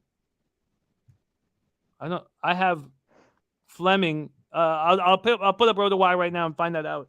But I know I looked at Bovada about 30 minutes ago and they still had Fleming. So unless it just changed, Bovada has Fleming as the starting pitcher. Yeah, let me just see what I have here on my book. That's the best way to find out as well. Yeah, I've still got Fleming, so we'll look into that. Shout out to Julian Cesario with the dono. Says Jose killed it with the Red Sox trifecta. Thank you so much for the dono, Julian. And Jose does have a say hey play of the day for us here today. We have 74% of the tickets, 81% of the cash on the Rays, and then 45% of the tickets, but 65% of cash on the under. Take it away here, Sharpie. First game on the board, A's Rays. See, when I like to do my capping, I like to write out the game and put out my own number before I even go look at the fucking book. And then I'll adjust it from there. But I like to put out my own number. And I put out a minus 180 to 220, and I went and looked, and it was right in the middle of there. So to me, there's no value in backing Fleming at this price. First week in the big leagues right now, and you're already a minus 200 favorite. Like, you only had 1 year in the majors last year, and I get why that's a minus 200 split. I put it around the minus 180, 190 because if you look at their home road splits, Fleming's way better at home, Irvin's way worse on the road, and that's what everybody's looking at right there. Irvin didn't pitch in 2020, and so to me, I mean, it's too much taking in his home run splits when the guy missed COVID. But Irvin, to me, is a fade, but both their numbers are the same. So these bats are hitting pretty much The average is off by about 15 points, but the OPS is actually is in favor in the A's. So to me, this Fleming don't deserve to be minus 200, so I can't bet him right here, to be real. Like, if there's value, I would take Irving first 5 plus a half. I know that sounds a little crazy, but I mean, I'm getting the same bats pretty much with a pitcher who's only been in the big leagues for 1 year. Yeah. I get it. I get it. I guess I don't trust Irvin outside of the Coliseum, and I kind of trust Fleming at home. But you're right. The price makes no sense. What's a park though that's like the Coliseum? Is not Rays ballpark a pitching ballpark? So no, is it too much of a disadvantage by going over to this ballpark today? To me, that I like to look at pitchers' ballparks as pitchers' ballparks. Yeah, no, and the price, I get it, doesn't make sense. And when I dug into these bullpens, I mean, some of their stats may look bad, but if they've had the lead in the 8th and 9th innings, both of these bullpens have been lights out. So their back end of their bullpens have been doing the damn thing. I agree. Let's we have confirmed lineups, by the way. Kemp, Pinder, Murphy, Noisy at first base, batting cleanup, McKinney, Andrews, Smith, Allen, and Pache. For the Rays, Diaz, Franco, Ramirez, Arozarena, Lau, Margot, Zunino, Kiermaier, and Taylor Walls. Don Max says isolate Irvin. Rays first 5 team total. You only need 3, no chalk. Says he's going to do it. Moose Money is on it as well. Big Boss in the house. And Uncle Oliver agreeing with you. Says that's why I'm thinking A's first half has value. TJ says if you are on the A's, you got to go full game bullpen advantage. Little C says Oakland bats are good. And Joshua Chipman says going to go over at 7.5 for sure. CT Bay says the move to 7.5. I wasn't sure about. Anybody have a theory why? Why do you think it went from 8 to 7.5? Pitcher's ballpark. A lot of people are going to look at his home road splits, and then a lot of people who actually know ballparks are going to be like, there's not a difference in this ballpark from where he pitches at home. Trent Claxton with you on Oakland first 5 money line as well. That's just a lean. That ain't a bet. I don't like to bet on bad teams. Irving on the road is a fade. So, I mean, I'm not going to be the guy who tries to save the shield. It's just I don't want Fleming at minus 200. I feel you. I absolutely feel you. All right, that's Athletics Rays.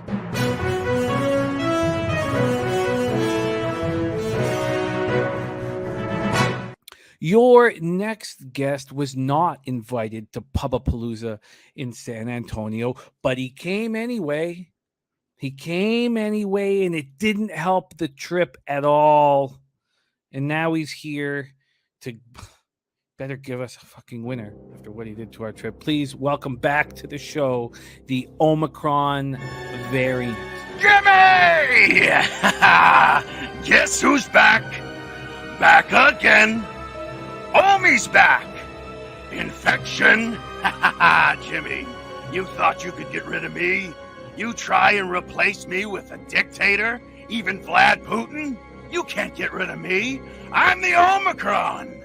I'm just like Jose at a bar. I follow you home. I follow you and all your low-bag, douchebag minions all the way to San Antonio, and I fucked up your whole trip, didn't I? I bet you wish you respected me now, don't you, Jimmy? I was there. Oh, I was there on every blunt hit in Southtown 101, every handshake, all throughout the Golden Nugget in Port Charles, everywhere.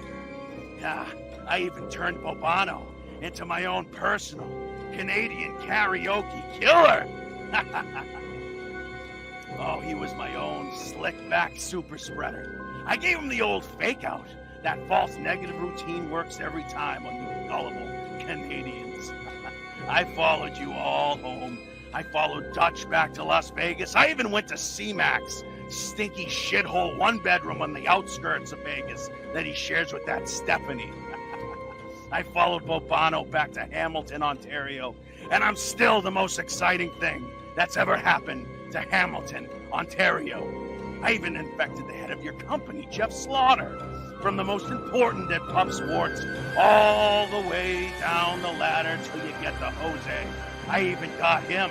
I infected you all, and now you're all long haulers, COVID long haulers, Good luck exercising, you fat bastards. Good luck maintaining an erection. You're all worthless and weak. All right, Omicron, yeah, you fucked up our trip, man. You fucked up our trip. But this is a sports gambling show. We have a big Thursday MLB card. Are you going to give us a winner or just talk about how you ruined the Pubapalooza? What the fuck's going on? You got a winner for it? Jimmy. It was easy. You're weak. I prey on the weak. It's what I do best. And speaking of preying on the weak, the Seattle Mariners are hitting a collective 172 as a team and facing the odds-on favorite to take on the AL Central for the title, and those bats are hot.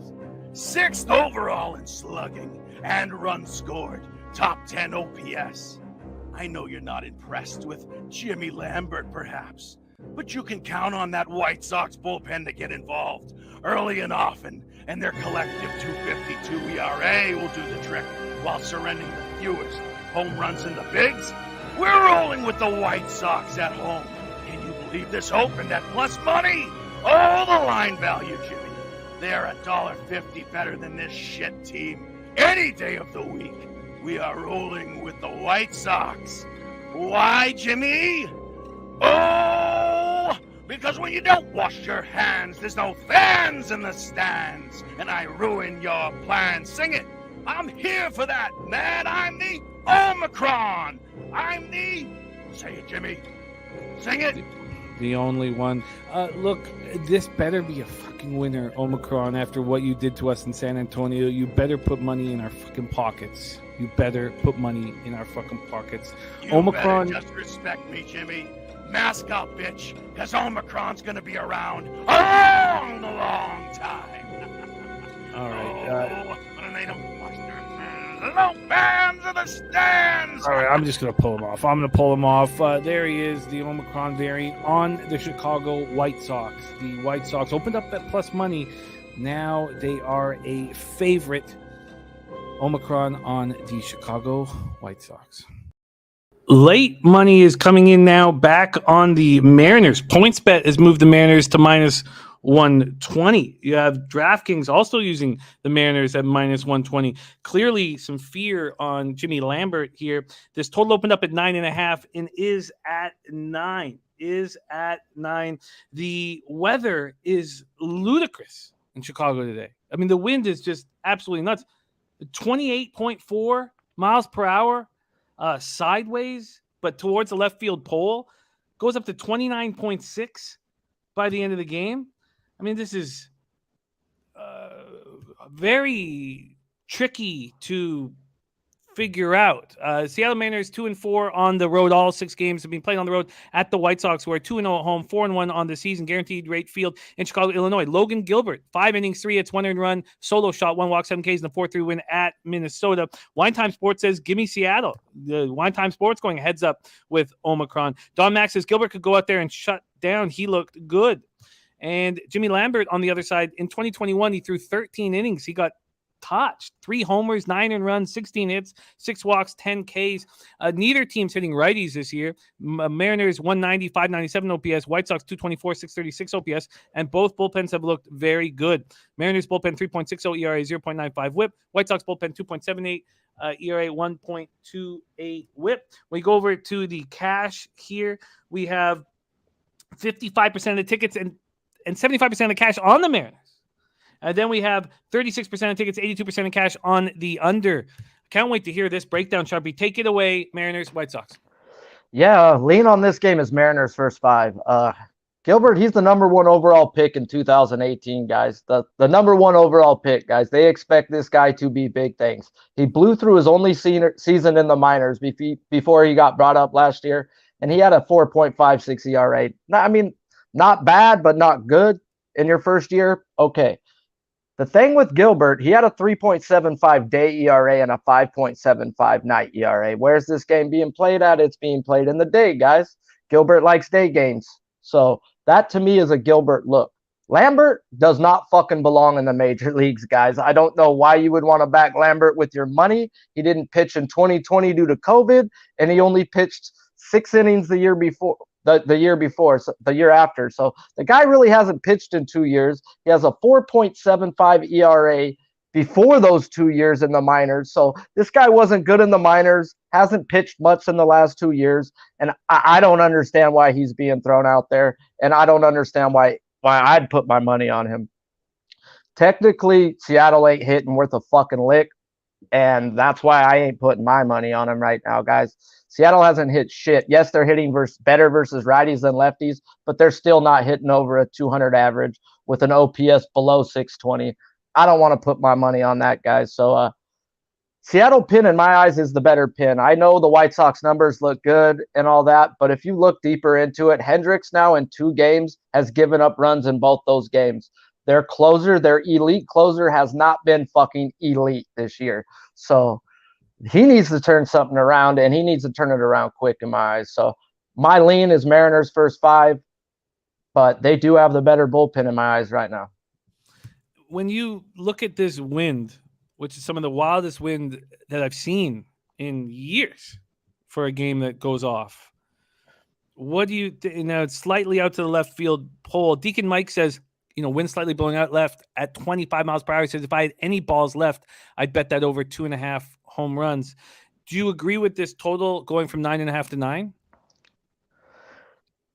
Talking to weather, I talk it with Noli the most. I trust Noli like a motherfucker when it comes to weather. So I'll talk to him about weather, and weather doesn't mean a lot because it's going to knock the ball down as much as it's going to help the ball. And so don't put too much into the damn weather.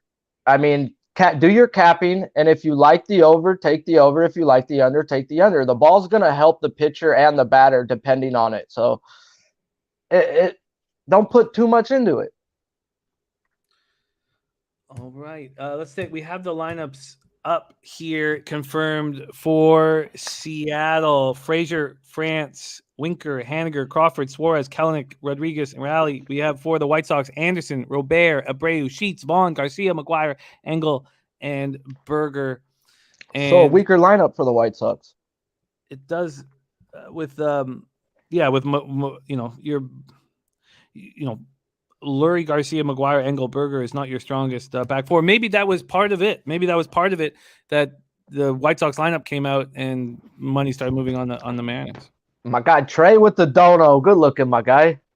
Trey Day in the house. Thank you so much, man.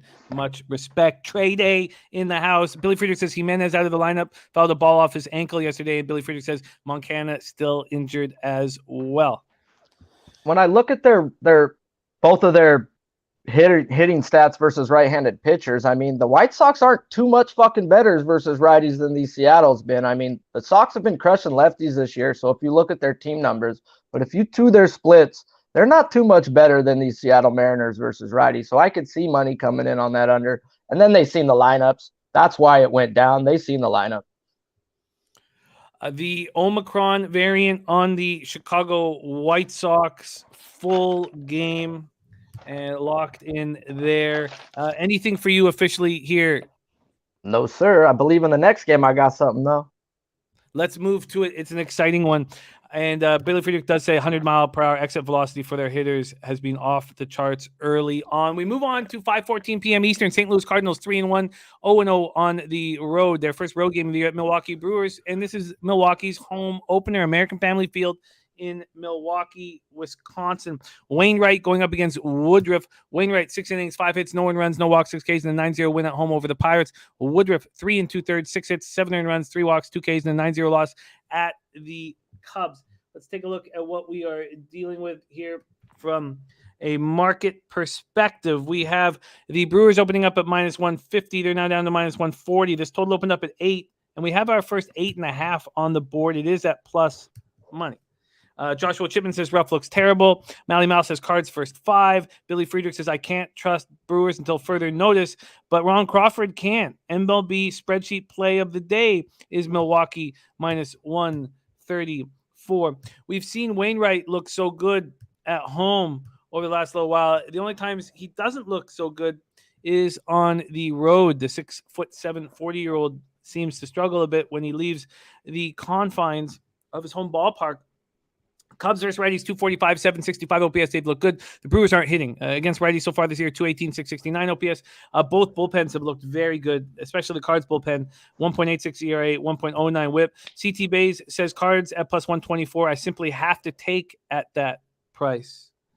And Nasty Nate has heard how Omicron's been spreading sickness through fellatio, is what Nasty Nate has heard.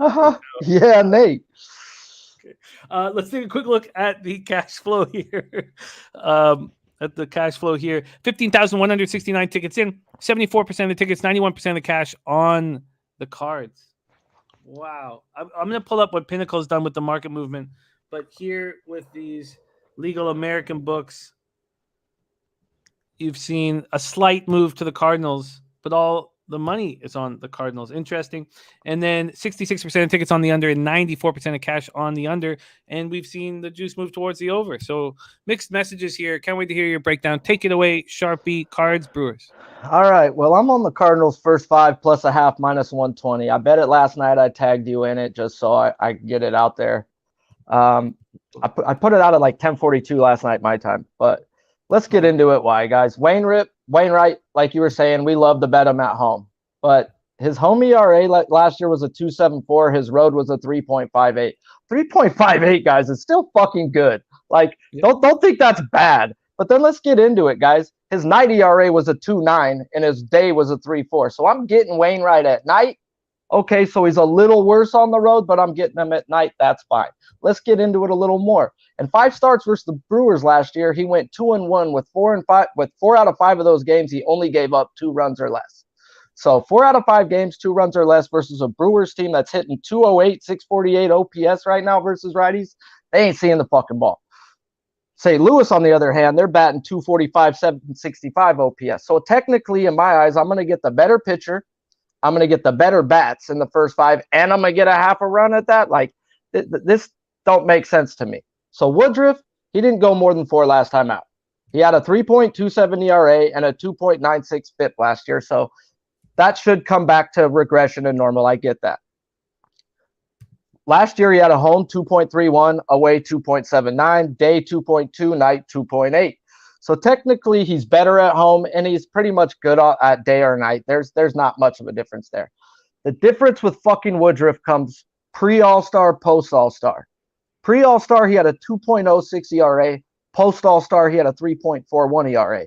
Okay, so he just failed and tailed off. Nah, bro. Let's not forget about the fucking sticky substance and the crackdown. That's post-All-Star break, guys. Okay? Woodruff was bad post-All-Star break. He's coming in with his worst spring ERA ever at a 10+. And we seen what he did last week. This guy has shown me nothing that he's fucking bet on. He showed me that he's fade. And you gave me plus side on the first 5. The only thing that worries me is all the money, like you just said. I thought I was on the right fucking side here last night, but you know what? I got to ride with it. I mean, all the money is with you. But the line ain't moved that much. Yeah. That scares me. That is a scare, but you know, the last time the line did move with me, I still fucking lost that one. So, hey, the thing about these bullpens I wanted to throw out too. I expect Hader to be available, even though he did pitch back-to-back days. Craig Counsell has shown me in the past he'll fucking ride him 4 days in a row, and he'll sit him fucking 2 weeks in a row. He will use him and save opportunities. I do not expect Williams to be available tonight. He pitched back-to-back days. His velocity went down 6 miles per hour the second day. I had money on that game last night and seen him throwing 91, 92 when he was throwing 97 the night before. The announcers brought it up. I freaking brought it up. I'm sure the Brewers noticed it too. I think they sit Williams tonight. So I think their back end of their bullpen is not as good as what normally would be. Great breakdown, Sharpie. Loved every second of it. At this point, the game makes me uncomfortable from an angle situation, and I am going to stay off. But TJ says Sharpie's on the right side. Sharpie's on the right side. Let's just take a look at what Pinnacle has done with this market. I think that will help us decipher things a little bit. So Pinnacle opened the Cards at plus 130, and the Cards are at plus 122 over there. So that all makes sense. Pinnacle opened the over at 8 at minus 106. The over got to plus 100, and now it's back to minus 104. And we see all the money on the under, too. Billy Friedrich says, I may add Cards first 5 team total over 1.5 as well. Reich in the house says, Milwaukee bats, don't scare him. Lil C says, do the Brewers even have a good lineup? They've been like minus 200 every game and are losing. Jeffrey Blue looking at O'Neill, bases over.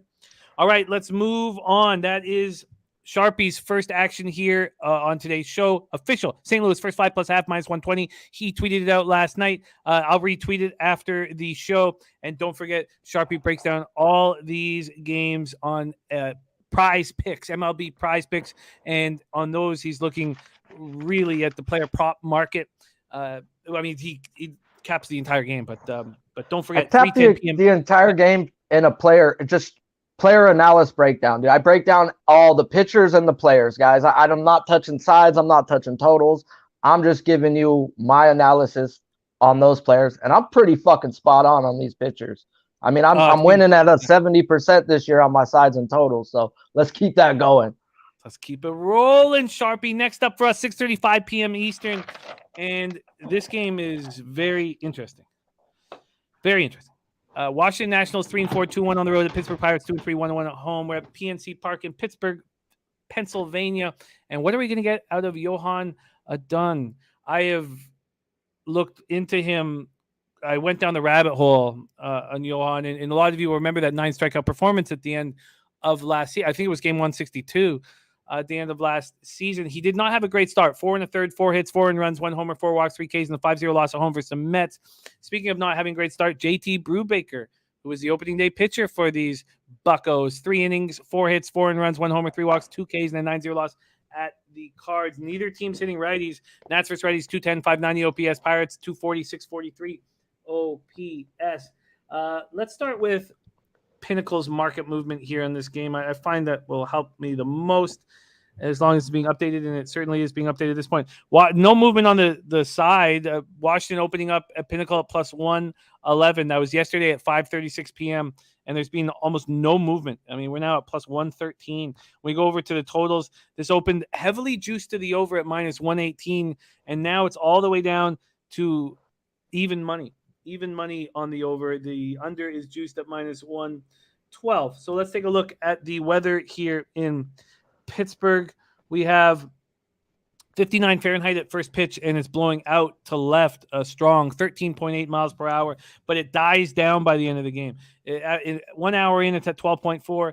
2 hours in, it's at 5.4, where it stays for the rest of the day. When we look at the cash flow in this Pirates spot, we have 10,037 tickets in, 58% of tickets, 55% of the cash on these Nats, and 55% of tickets, 67% of cash on the under. Take it away here. I can't wait to hear your thoughts on both of these pitchers. Nats, Pirates, take it away, Sharpie. Man, what I love so far this year is being able to fucking just pass. I'll break down the game. I'll read you out what I got, but it's been so nice to watch baseball and not have only but 2, maybe 3 bets going in the day. Last year, I couldn't watch a fucking game without feeling like I had to get involved. And this year, it's been working out. So let's get into Adon, guys. Adon has a total of 9.1 innings pitched in the AAAs and majors before last week. 9.1 innings and only the AAA and majors, guys? Like, get the fuck out of here. He has a career 4.29 ERA in the minors. So the guy just don't fucking belong. And he's getting another start. I said last week he was a fade, and he got faded like a barbershop. Okay, I'm not a Pittsburgh backer. Their bats ain't nothing to be writing home about. They're batting 232 with a 580 OPS versus righties this year. So maybe Adon does have a fucking good game. Like that's not for me to figure out. Adon will be a fade versus the right team, so I hope he does have a great game. So people will bet him next time out. I'm big into minor league numbers. If you couldn't do it in the minors, you do not belong up here. And Brubaker, guys, if a lot of people are going to look at his home away stats from last year, he had a 3.79 home and a 6.78 away. Go back to the year before, and it's exactly fucking flipped in reverse. So throw his fucking splits out, guys. Okay, he has a 5.36 career ERA in the majors. That's what you need to fucking look at. And If anything, if I was to bet this, I would look at the Washington Nationals team total. They've been fucking swinging the bat, but their their power numbers are down too. So I really don't want nothing to do with two bad pitchers. I'm cool. I get that completely.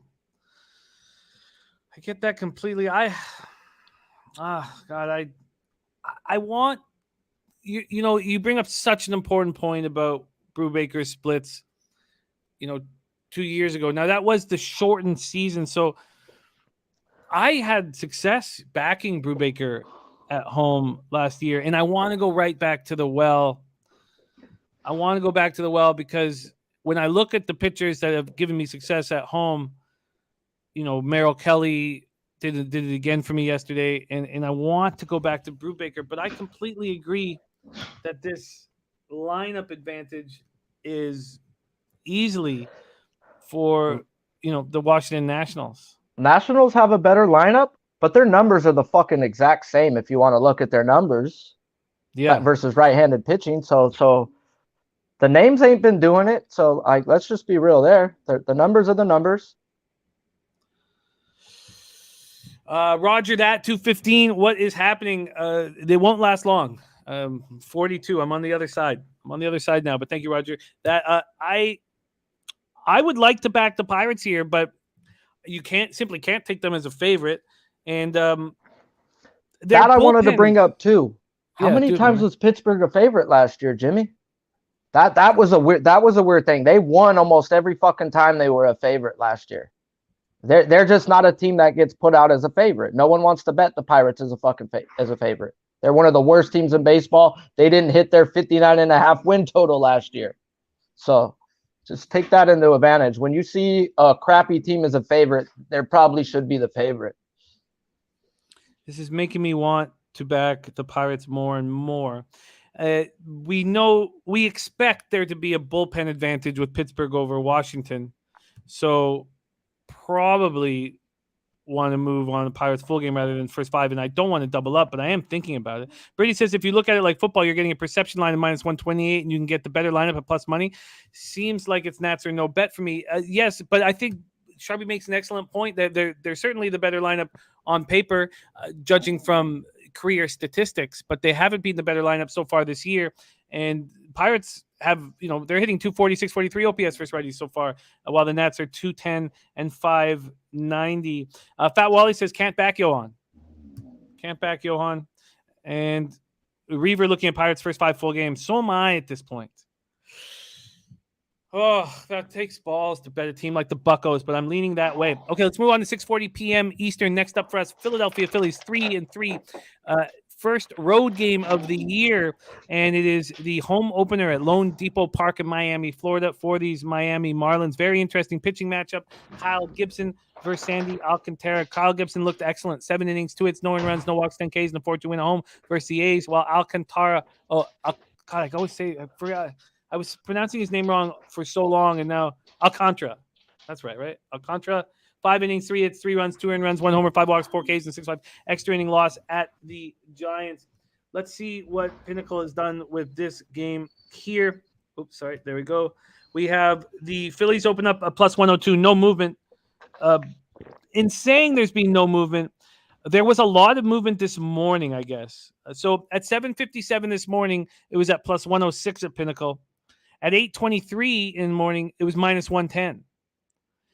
When the Marlins were plus money, money started coming in on the Marlins at that number, at plus money. When we look at the total, we have it opening up at 7.5, and it's now at 8. When we go over to the cash flow in this spot, 13,340 tickets in, 35% of the tickets, 49% of the cash is on the Marlins. 66% of tickets and 68% cash is on the over. Interesting. Phillies versus righties, 228, 672 OPS, not looking good. Marlins versus righties, not looking good either, 221, 654 OPS. Phillies bullpen has been better than it has been last couple of years, but still weak. 4.44 ERA, 1.14 whip. Marlins bullpen has been good, 3.93 ERA, 0.93 whip. CT basis, Alcantara and the Marlins at the crib. They were bet on. They were bet on when Alcantara was on the mound last year. Are they bet on again today? Sharpie, take it away. Yeah, let's get into that. Like, I got into both these home road splits on both these guys, and they were both better at home, worse on the road last year. But then you dig through, these guys have been in the big leagues, Gibson way longer than Alcantara, but the last 4 or 5 years, the splits don't match up to the last year. He had 3 years where he was better on the road than at home. So is Alcantara going to be that guy at home again? Like, I'm leaning the first 5 under, but I don't have the balls, dude. I'm not a big Gibson backer myself. Gibson balled out last week, and last year he had a 2.29 pre-All-Star and a 5.51 post-All-Star. So the guy's good at the first few months. He's just like Greinke guys. They just get tired. They're old, but they're good April, May, June. So Gibson's a bet on right now in my eyes. Sad to say. I know it's crazy, but I'm just not the guy that backs him. And Alcantara's been a stud at home. 2 out of 4 quality starts last year with the Phillies with a 3.68 ERA. Going through last 4 years, he's been better pre-All-Star also, and he's faded post-All-Star. So you're getting 2 pitchers who better in the early months. You're getting 2 pitchers who seem to be on. So it's like, to me, it's an under first 5. I'm just going to stay off and watch it, though. It's very interesting market offered here. They're offering me the first 5 at 4.5. Now it's juiced heavily, minus 125. The full game has moved to 7.5. That's weird. It's strange. Now, look, I mean, the juice is wild. Like the under 7.5 is plus 110, and obviously I can move that around, and get the alternate total, which I'll look at right now. So if I wanted 8, so it's really an 8. The 8 is minus 120 each way. Why would they do that? And then the 8.5 under is minus 135. So what I would say they're probably getting a lot of money on the under, and they're wanting some over money. Yeah. And putting it at that number. And then I know it didn't come off as you read it that the money was like that, but it sounded like 60-40, if I believe. Yeah, 66% of the tickets on the over, 69% of cash on the over. Yeah, they just dropped it a little because they wanted some action, seems like. And the pimp slap play of the day is Philadelphia Phillies first 5 money line, trusting Gibson as well, just like you are. Don Max says Gibson's advanced stats near perfect in first start. Yeah, it was against the A's, but we're talking about Miami here. Their hitting stats are pretty much the same in the mid 220s, about 660 OPS, give or take on both sides. They're pretty much the same. Alcantara was so good at home last year. Harper and Segura do have really good numbers versus Alcantara. Yeah, that is a very, very good point. Let's pull that up right now, shall we? I just want to take one quick look before I move on it. Move over to this Alcantara matchup and see what we have. Here we go. The versus Alcantara, Castellanos 333, Harper 391, Segura 333. And that's a decent sample size of at-bats. Yeah, good. More than 15. Very, very interesting. And I know we've moved on, but back to that Pitt game, not a lot of, Nelson Cruz has seen him 5 at-bats. Cesar Hernandez has seen him 8 at-bats. I mean, these guys haven't really seen Brubaker, and no one's seen him. Hey, Don. Okay. CT Bay says Phillies have not had an off day and starters are taxing the pen. Marlins full game.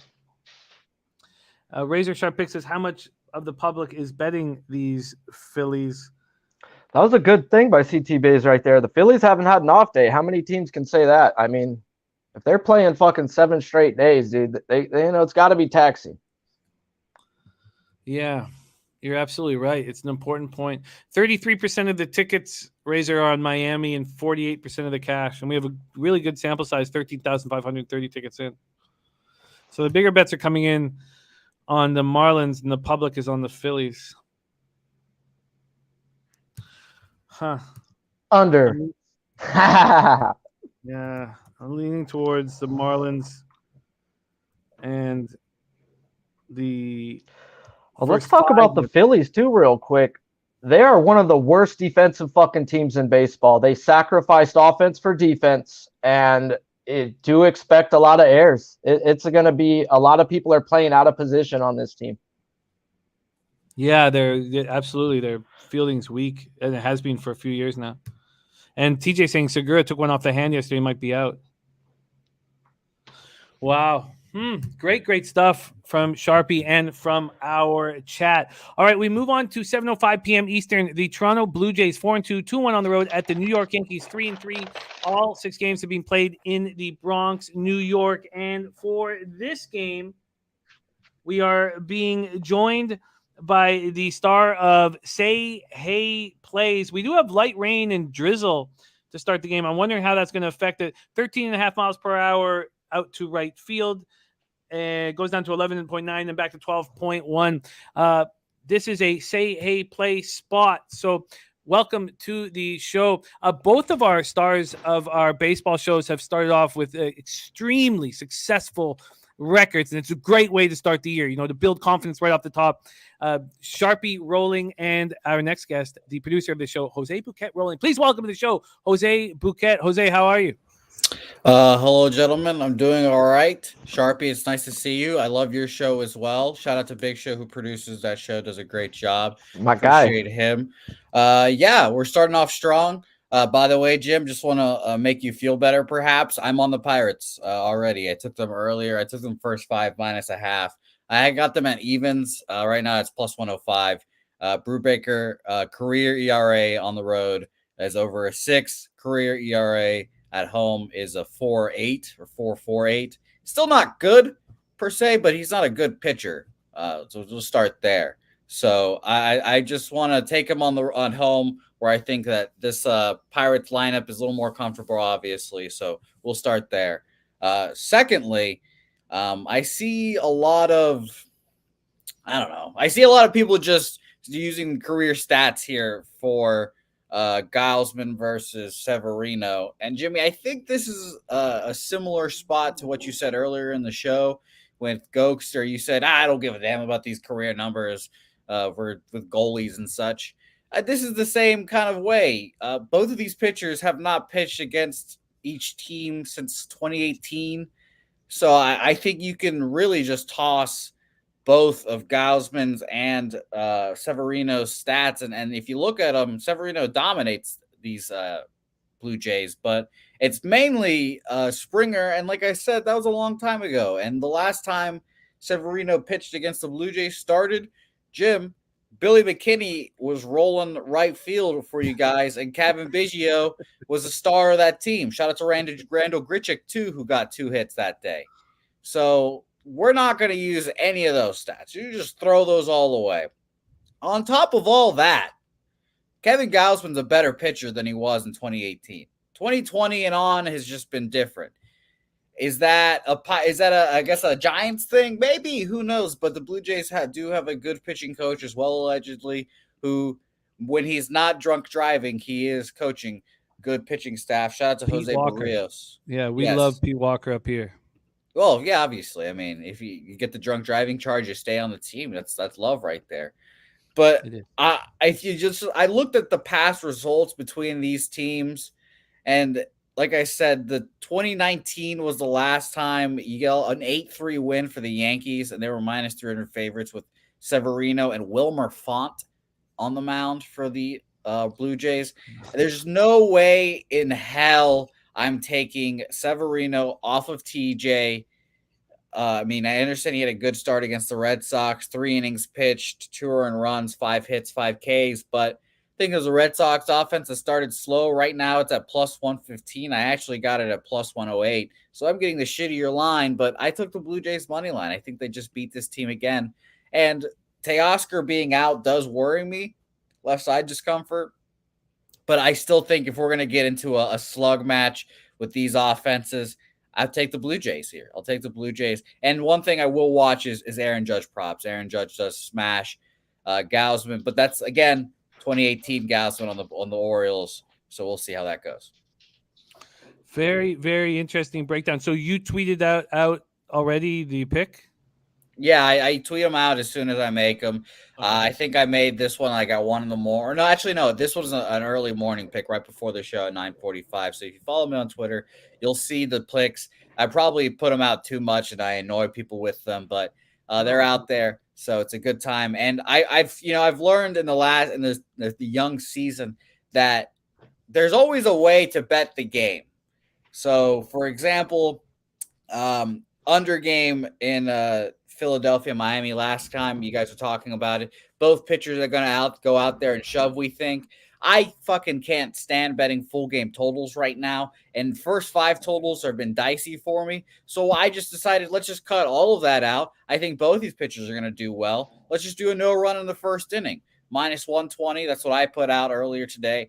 I think both these pitchers, like you guys said, do succeed. And I think it's pretty rare. I can cite one that happened yesterday. I think it's rare when the team score in the first inning and the game goes under. Yesterday, Logan Webb gave up a run in the first inning and it ended up being 2-1. So that pokes a hole in my theorem right there. But I think usually when 2 pitchers go out here and we think it's going to be an under game, why not just cut all that out, cut out all the bullshit and just give it to 6 outs, no run in the first inning. So, and the same thing happened with Robbie Ray last night, Jimmy. I told you about that too, and I've been talking a little bit too much.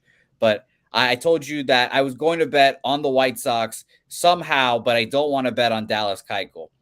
Now, I didn't have to worry about Keuchel because he ended up pitching pretty well, but I decided to take the under Ks for Robbie Ray because I didn't think he was going to have a good outing. Went a lot longer than I thought he was going to go out, but still basically no sweat on that. It was a little juicy. Shout out to the Spin Doctor for opening my eyes to the under strikeout prop world. But there's always a way to find the game, and if you can find the way to bet it, then you can find money on it. Well put, and stick around with us for the entirety of this game's breakdown. Yes, I agree. It just takes a lot of time and effort and work to dig into the game to find the angles. But I agree. The Jays, by the way, opened up at plus 117, 139 this morning. They got down to plus 104. And now Yankee money's come in. Jays got up to plus 123. They're at plus 122 right now at Pinnacle. This total opened up at 8.5 to the over at minus 106. It's now at minus 105. And we've already spoken about the weather blowing out. So now it is time to hear how Sharpie is going to get played in this huge AL East battle. Jays, Yankees. Sharpie, take it away. Yeah, this game is a lean to me. Like, I can't get into a game where I don't think Severino is going to go too much more than 4 innings. But Gausman, like we all seen, he had a lackluster performance versus the Rangers last week. He was super dominant in the National League. And yes, he's not the same pitcher as he was with the Orioles as he was with the Giants, but the Giants have AT&T Park. They don't have that fucking American East lineup.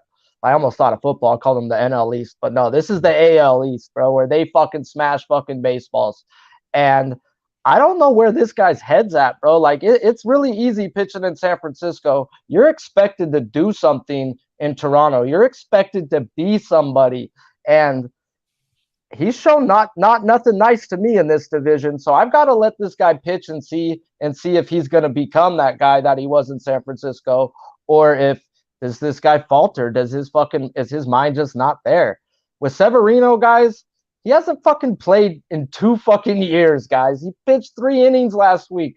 I can't bet on a guy who hasn't pitched the last 2 fucking years. Yes, he has a really good bullpen that's going to come in behind him. And like Jose said, that first inning, yeah, if that's how you want to get in, yeah. But I don't think he pitches more than 3-4 innings. So, yeah, if you want to get in on the first, get in, because then you're getting into the bullpen. But that's why I lean the full game under 8.5. I think Severino will be serviceable. He'll do his damn thing. They're only going to see him probably 1 time, not more than 2 times through the lineup.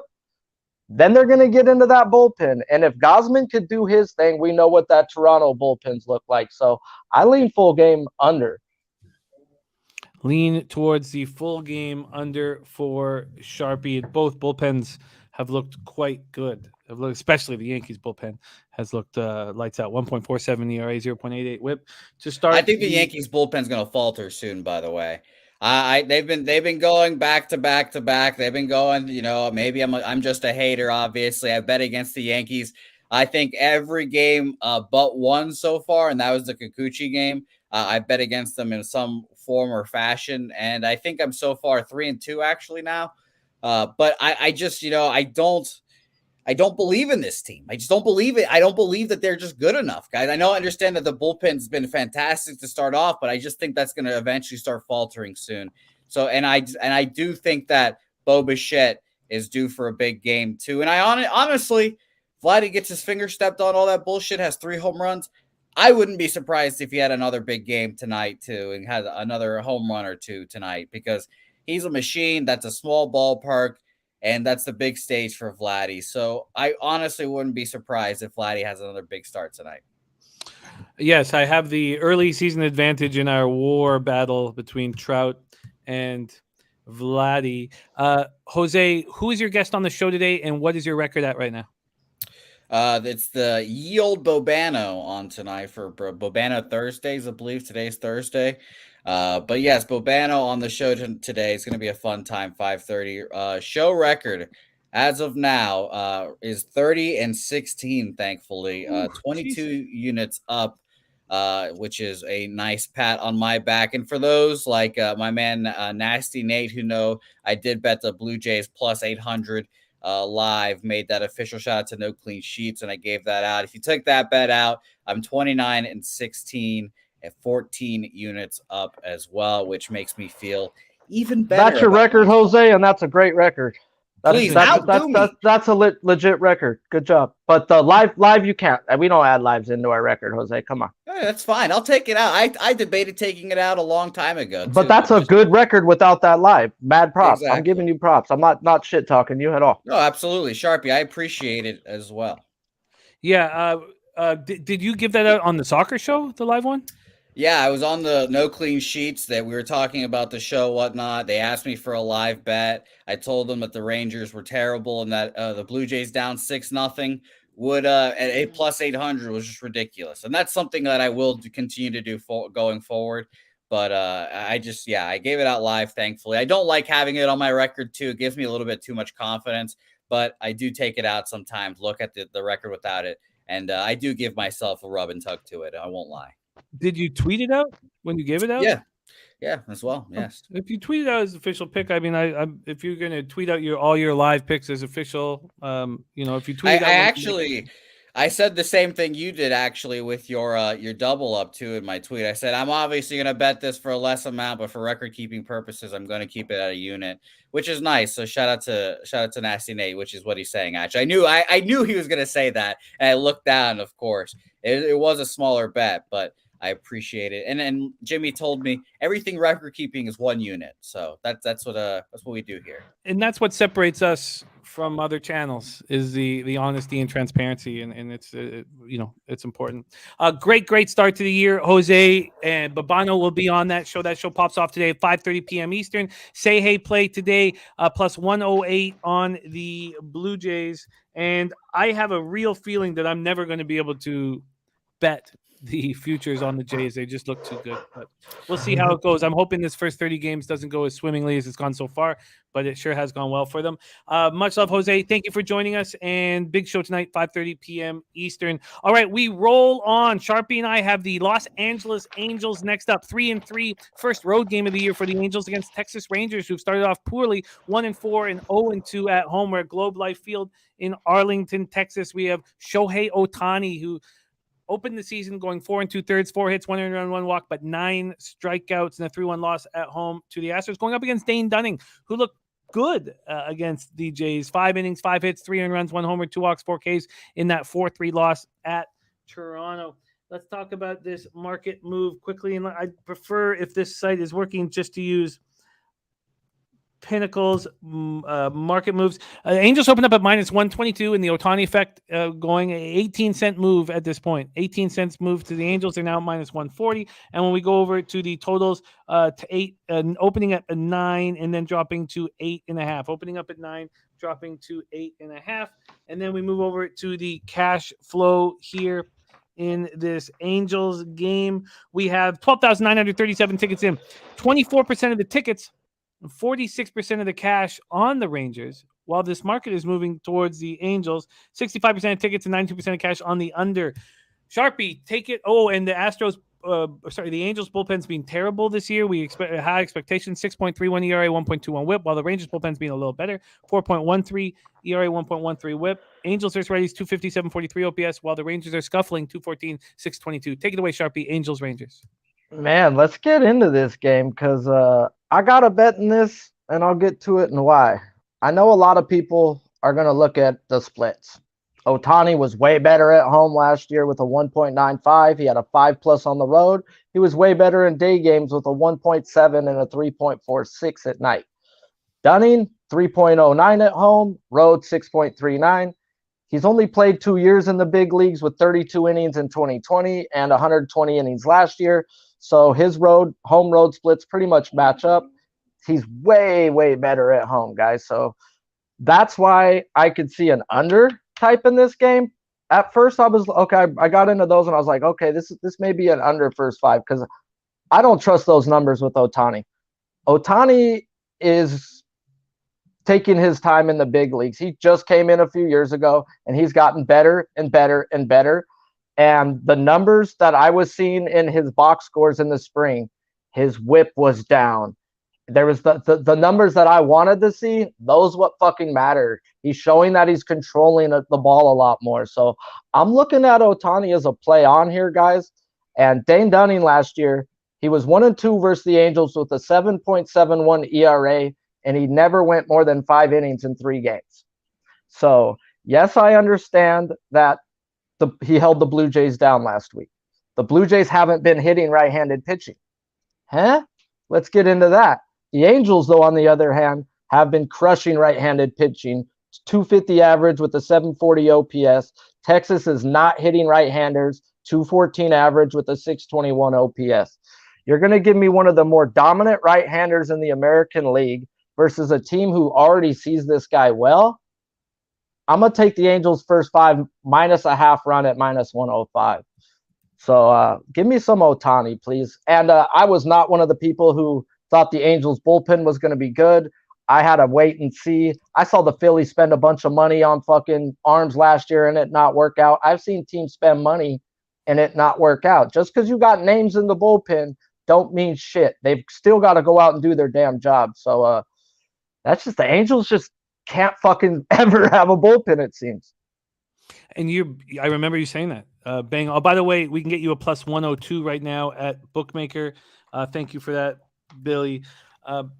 Yeah, you nailed it so far this year without a doubt. And I think this does make a lot of sense. And then the note on the Jays against righties is very, very interesting. The Chameleons on the other side with Rangers first 5, Mike M also. And we know that it is Ohtani Day is public day, but what you're talking about with Ohtani's pitching, it makes a ton of sense. So Don Mack agreeing with you completely, says Ohtani's pitching looks leveled up from last year. He's insane. Angels first 5 minus a half, and says, yeah, Sharpie. Real Deal Prime says Angels don't think, but we got other cappers on the other side. And Eric Jones, yes, run first inning. Yes, run first inning. We have Sharpie moving on the Angels first 5 minus a half at plus 102, and I'm very interested in it. Very, very interested in it. Let's move on to 8:10 p.m. Eastern. Next up, Atlanta Braves 3-4. This is their first road game of the year at the San Diego Padres with their home opener at Petco Park in San Diego, California. Not far from where our man Sharpie is right now. 64 Fahrenheit at opening pitch, 8.5 miles per hour. Sideways in. Sideways in is the weather. Let's take a look at what Pinnacle has done with this game here. And no movement. Opening, well, I mean, there's been some movement, but it opened up at minus 105. The Braves quickly went to plus 100, and the Padres were favored, and then the Braves became the favorite once again. You know what? I'll look at the total here actually quickly so we can have that information here. This total opened up at 7.5, minus 115 to the over. The early money came in on the under. And then back to the over. And notice with the Pinnacle market movement, it feels like every time on a close situation, like close to a pick 'em, that the market moves to a plus 101 or plus 102, it gets hammered right away. People looking to keep their vig down. Looks like the pro bettors are looking to keep their vig down. Charlie Morton going up against Joe Musgrove. This nice pitching matchup. Charlie Morton just keeps on doing it. 5 1/3, 2 hits, 2 earned runs, 1 walk, 5 Ks, 7-6 win at home over the Reds to start his season. And Musgrove went 6 innings, 5 hits, 2 earned runs, and a homer, no walks, 8 Ks, and a 5-2 win at Arizona. Braves versus righties this year, 218, 704 OPS. Padres versus righties, 240, 639 OPS. Braves bullpen 4.30 ERA, 1.09 whip, while the Padres bullpen has not looked good. 4.97 ERA, 1.46 whip. TJ says, love Atlanta today. Forget yesterday's performance. Take it away here, Sharpie. Braves, Padres. Yeah, man. What type of first 5 number are you getting? I when I went and broke this game down, I was hoping to get a 4. When I looked at the line this morning, I saw a 3.5. So you said the line was moving. I don't know if it jumped up to a 4. If it is, I'm jumping on the first 5 under, guys. Charlie Morton's a fucking beast, guys. He's a fucking stud. He's the man who just keeps ticking. And if you don't remember, he broke his fucking leg in the last game that he played in last year. The guy fucking took the off season and fucking rehabbed and worked out probably more than he normally would at the age that he's at. So he's bet on, guys, right now. And his home road splits were pretty much the same, pretty much throughout his career. He's a legit dominant pitcher, guys. If you look at his April numbers last year and tried to fade him, you lost last week.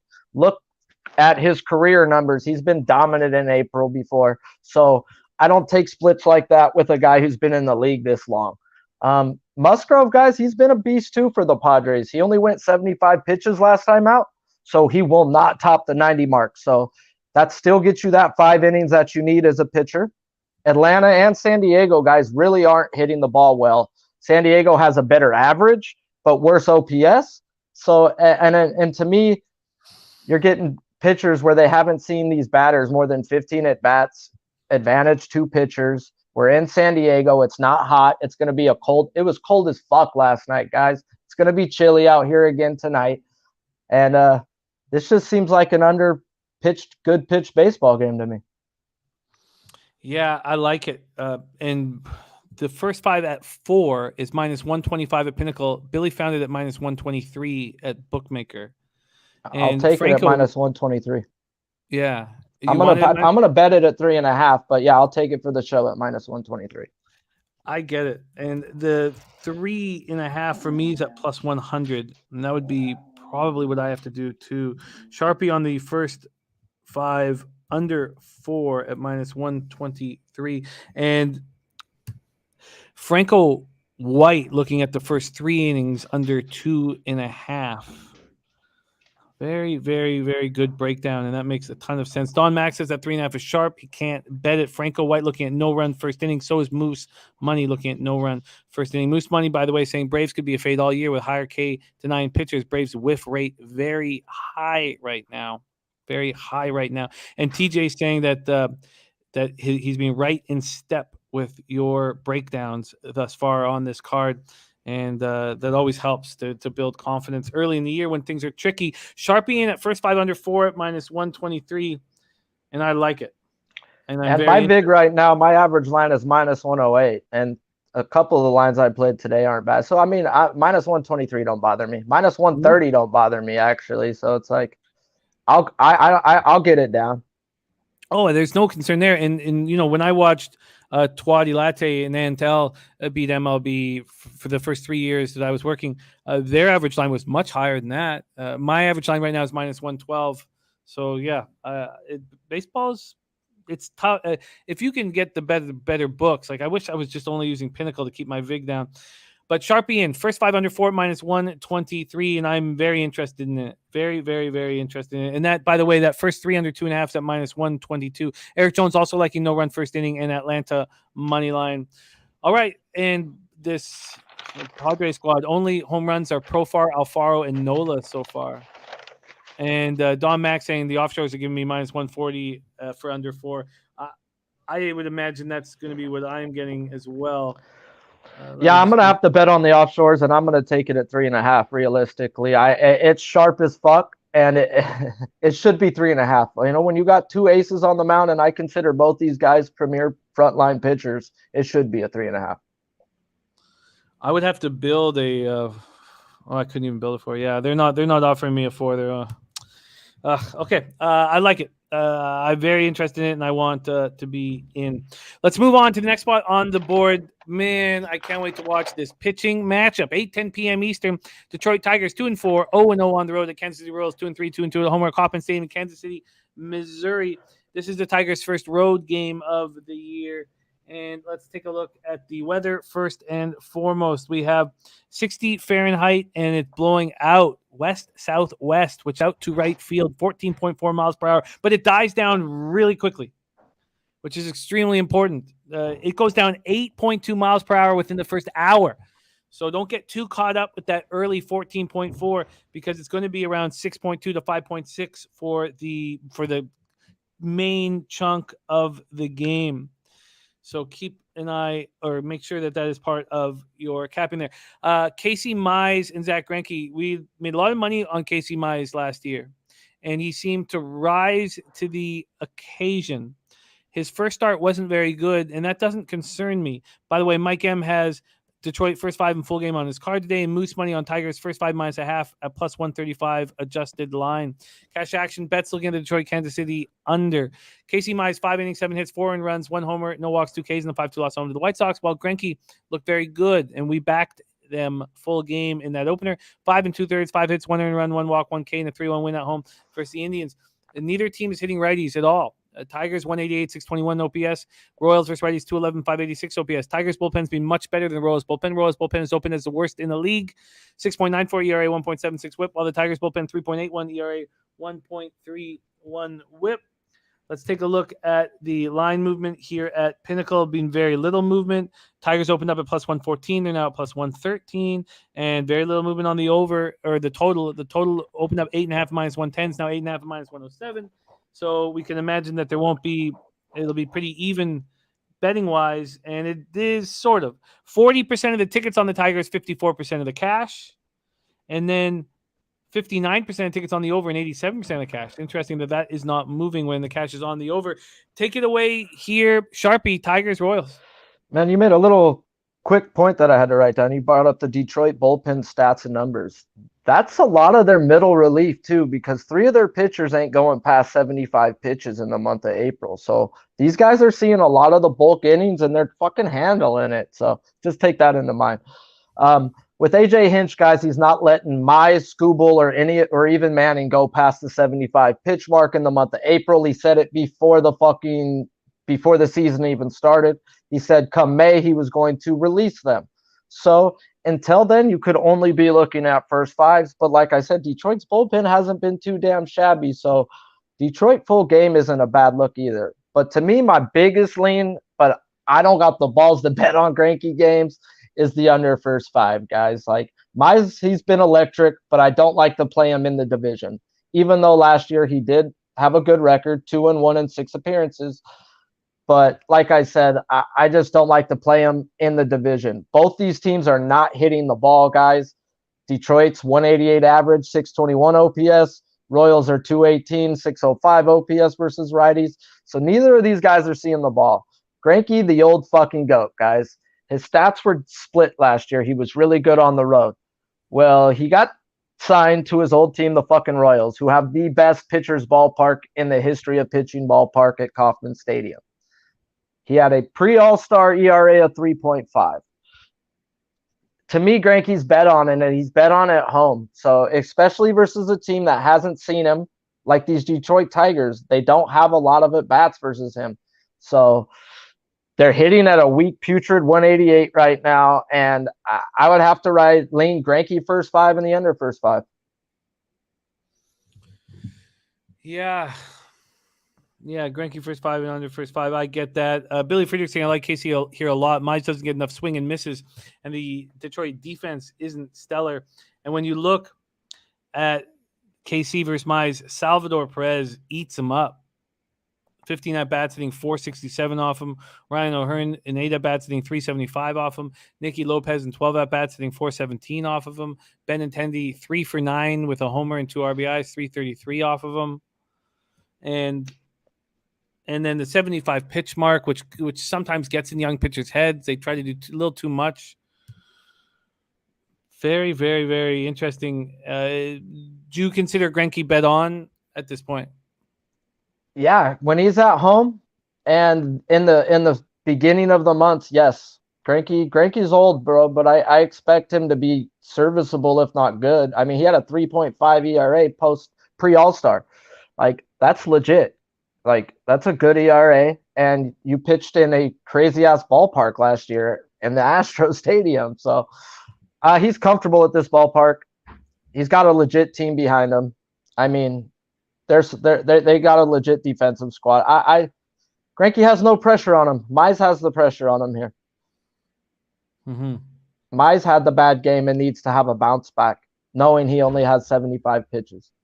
Are we making those two spots, first 5 under and Greinke first 5 official? Nope, those are leans. I don't have the balls to bet on Greinke. I was a Dodger season ticket holder, and I went to his Arizona Day opening game, sat behind home plate, watched him strike out the side, and then fall apart as I razzed his ass. He does have some mental health issues. Me too. So hey, meet me outside.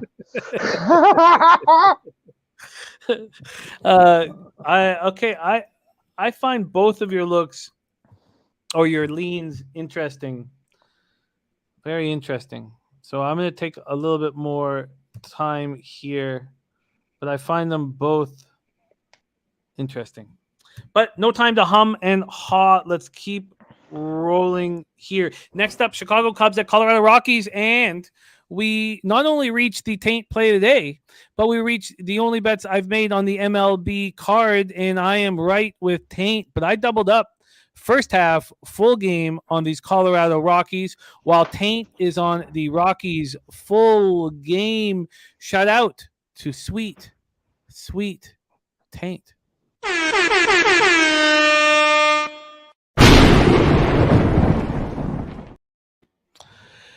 Here we go. Justin Steele got his season started very, very well. I think he'll find this much more difficult against a Rockies team that rakes lefties. Raked them last year and the year before, and have started raking them again this year. Cubs 3-2, 1-1 on the road so far this year. Rockies 4-1, 2-1 home at Coors Field, Denver, Colorado. Steele was great against the Brewers at home. 5 innings, 4 hits, no earned runs, 1 walk, 5 Ks. Freeland did not look that good against the Dodgers at home. He's going to find this lineup much more appealing to pitch to. 3 2/3, 5 hits, 5 earned runs, 2 walks, 6 Ks in that 5-3 loss at home versus the Dodgers. Cubs aren't hitting lefties, 2.8, 671. Rockies are smashing them, 320, 874 OPS. Cubs bullpen has been very good this year, 3.60 ERA, 0.90 whip, but no bullpen has been as good as the Colorado Rockies bullpen so far this year, 0.78 ERA, 0.91 whip, and pitching in a pitcher-friendly ballpark. Let's take a look at the market moves here. And the line I got wasn't very good, and it's gone, wow. It opened the Colorado Rockies at minus 128. They're now at minus 119. We have a 9-cent move towards the Cubs. This total opened up at 11.5 and has dropped to 11. 11.5 to 11. When we go over to the cash flow in this game, lots of tickets in because it's Cubbies in action. 13,441 tickets in. 72% of the tickets, 85% of the cash on the Rockies. Market moving towards the Cubs makes me nervous. 79% of tickets and 81% cash on the under, and it's moved a half run towards the under. Sharpie, take it away. Second to last game on the card, Cubbies, Rockies. This game was strictly like, how do you find a way to bet the Rockies right now? Like, if you haven't known about the Rockies versus the lefties, you're fucking just late to the party, guys. Like, I was an idiot and took a wait-and-see approach versus Martin Perez because I seen him crank up Urias and I seen him crank up Hearn, who throw 97+. So I was like, does this crafty old dude, does a 90-mile-per-hour lefty freaking stump these Rockies? Fuck, no, they don't. But versus left-handed pitching, 75 at-bats. They're batting 320 average with an 874 OPS. So the average is actually better than the OPS. The power numbers really ain't been there. But the first fucking series versus the Dodgers, the wind was absurd, guys. Like, it wasn't normal Colorado Rocky weather. The ball was swirling. Grychek freaked out, and the press was like, is this like this every day? And they're like, no, this ain't normal. The ball was being hit up and just knocked the fuck around up there, guys. So don't expect that. I expect the numbers to go back to Colorado-type numbers. I can't bet Freeland, guys. There's no fucking way am I betting on this guy. He had one solid year, and since then has been nothing but a fucking hot garbage can, bro. Like, you don't know what he's going to bring that day. Yes, I get the Cubs aren't hitting lefties, but what lefties have they seen? Like, Freeland's not nothing scary in my eyes. He's a bottom of the barrel starter for a reason. So, but that bullpen, let's talk about that bullpen. Colorado's bullpen has been nasty, and Bard has been elite, guys. If they're shutting out games versus the Dodgers, they're shutting out games versus the Rangers. Not just bad teams, they're doing it versus good teams.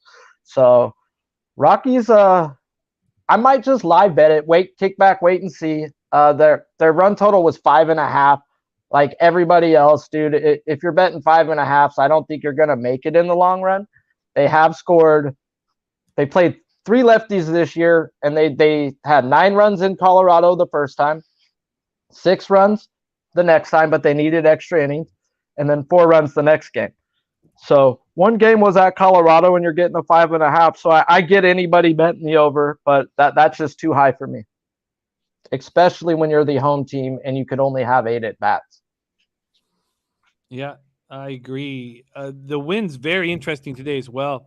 It opens up 16.2 miles per hour sideways right across the diamond. It starts moving slightly out, the tiniest slightly out, but it dips all the way down to 4.6 mile per hour. All of a sudden, the wind is not very important. Eric Jones says Colorado 6-5. Real Deal Prime has Bard on his fantasy team. Coin says Roxby winning with pitching. Imagine that. Absolutely right. Absolutely right. Hey, Bud Black's a legit pitching coach. I just don't think he's a manager.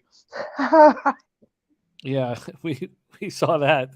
We saw that in your Padre ballpark. Cubbies, Rockies, you staying off, my man? I'm off of it. All right. I have doubled up here. First 5 full game, but the public is on the Rockies. The market's moving towards the Cubs, and it makes me nervous. Let's talk about the final game on the card. And Deacon Mike saying Chris Bryant might hit a homer off of the Cubs going up against his old team. And Real Deal Prime Steel pitched in Colorado. That is let me just see what we have. I don't know if I have that right in front of me, but I can see what's going on. I know Steele had one year in the bigs, and his home road splits were drastic, but can you take in 1 year of splits? Yeah, that's they have faced Steele, not much though. It's just a couple at bats. So he's faced them once. So the question is, was it in Colorado or not? The Cubbies against Freeland, Happ hits him, Schwindel hits him, Jonathan Villar he's got to be. He's batting .875 and 8 at bats against them. That makes me a little nervous. But the other guys, Contreras 0 for 6, Ortega 0 for 2. Wow. Okay, let's move on to the final game on the card. Bruce Hayward says Dodgers blowout winner. Mike M says feels too early for the Dodgers to be minus 260 off of a travel night. Cincinnati Reds 2-4, 2-2 on the road at the Dodgers for their Dodger Stadium home opener in Los Angeles, California. Luis Cessa is pitching for the Reds, and it's a bullpen day. And he's made 2 appearances out of the bullpen so far this year, 2 2/3, 1 hit, 2 walks, 1 strikeout. And, quick switch here. Let me move this quickly and get Sharpie back up. There we go.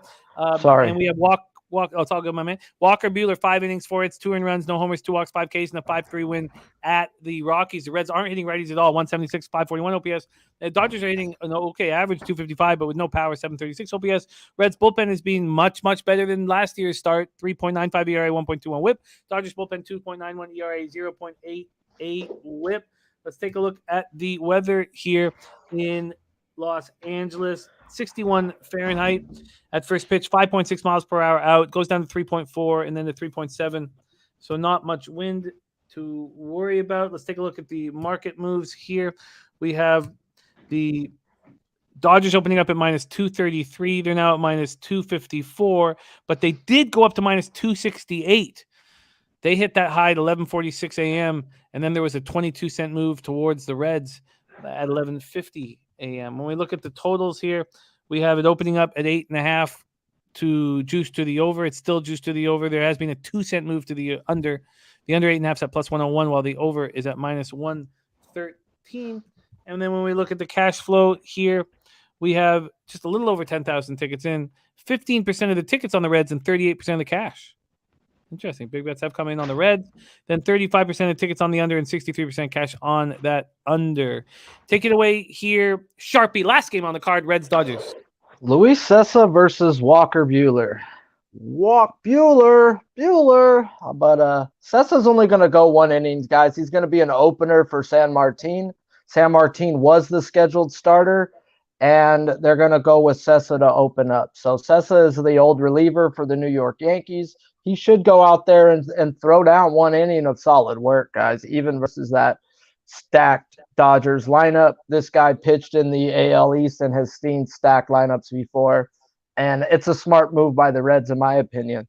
So for those who want to look at the no-run first inning, I see it there with Cessa pitching. You're only going to get 1 inning from that guy, and he's a dominant reliever. The other hand, though, is Walker Buehler, guys. He historically doesn't pitch in the offseason. He just kicks back and relax, takes spring training in April to get humming and moving.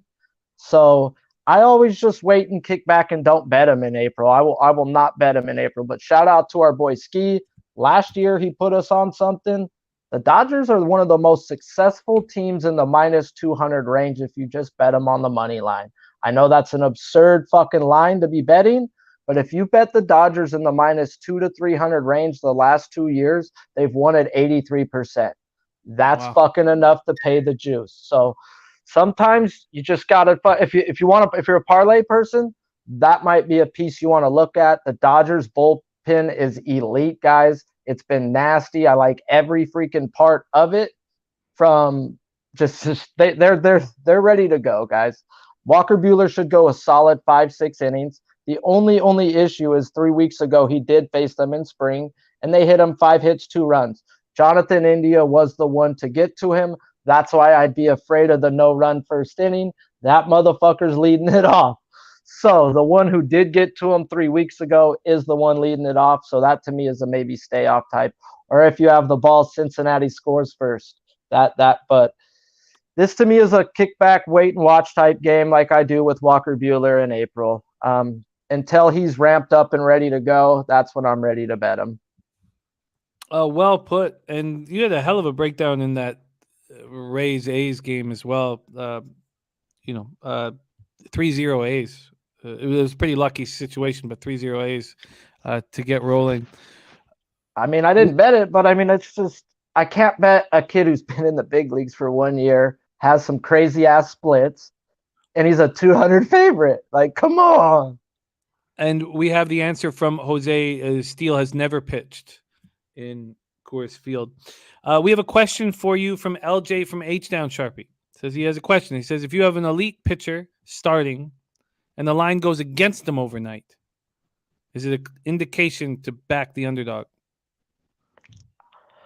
I trust my cappy, and I don't care if the line moves against me or not. It is what it is because I've seen it move with me, and I've lose that way too. So you just got to trust your cappy. Yeah, I don't think there's ever a black and white situation where it's just one way or the other. So I think I think it's a good answer there. Great work from Sharpie. And, we're focusing on sides and totals when Sharpie joins my show at 3:10 p.m. Eastern, which is just in an hour and 23 minutes. You will see Sharpie break down the player prop market here on Pub Sports Radio. So check out Sharpie's show. It is excellent. Let's review MLB action. Taint play of the day is Rockies minus 115. Rockies minus 115. A's, Rays, we stayed off. Mariners, White Sox, we stayed off. Sharpie gets his card started with the first 5 St. Louis plus a half at minus 120. That was available at Bovada. The spreadsheet play today is Milwaukee full game at minus 134. I'm going to move on the Pirates. And Mike M spreadsheet play today is the Phillies first 5 money line with a belief in Gibson. Alcantara is someone I want to back at home. So I'm thinking of moving on the Marlins full game in that first 5 under. Say hey play of the day for the show here is the Blue Jays plus 108. Sharpie moves again on the Angels first 5 minus a half at plus 102. And I am interested in it. And a great point there was we think about the Jays offense just raking, but against righties is the question, because we know that the Angels are smashing righties. Let's just take a quick look at what the Jays are doing, because they're six. Do you have that in front of you against righties? I do, because we have them broken down. Perfect. What are the Jays doing against righties? Because Dunning went 5 innings, 5 hits, 3 earned runs, 1 homer, 2 walks, 4 Ks in that 4-3 loss at Toronto. And that's not bad at all. Holy fuck, my life. 258, 811 OPS, and 159 at bats. Yeah, that's I had pretty the good numbers. 6th in the league right now. Those are good. Those are good. Okay. Let's go, Ohtani. Yeah, Ohtani has looked very strong here. Hey, also though, like what I said last week, if you didn't pay attention or weren't not pay attention, I might not have been on this show, but Ohtani in the newspapers and everything is focusing more on his pitching this year than ever. He doesn't care about his at-bats. He says he cares about the first pitch, the next pitch, and the next pitch when he's bat pitching. So the days that he's batting, he's already coming into this year of a focus of I'm not caring about my batting. He's not taking pre-swings. He's not taking nothing. None of that, bro. He's just showing up and taking swings, ready to go. Like, he's focusing on pitching, and the reports are he's ready. And I see nothing but improvements coming from a guy. Sharpie, to back you up, I think my hypotenuse here is he's going to go for the Cy Young. He's trying to get the Cy Young, and he's trying to win the MVP and Cy Young back-to-back years. That's what if he's even close, they'll give it to him. That's the type of thing that the MLB wants. If he's even close, they'll give it to him. That would be the ideal scenario. Fingers crossed. Go bet it. Throw down $25, $50. It's got to be something crazy. I might. I might. It was plus like 1,000 preseason. Unfortunately, I would want better odds than that, but I might do that anyway. Sharp. Now you need better odds than that.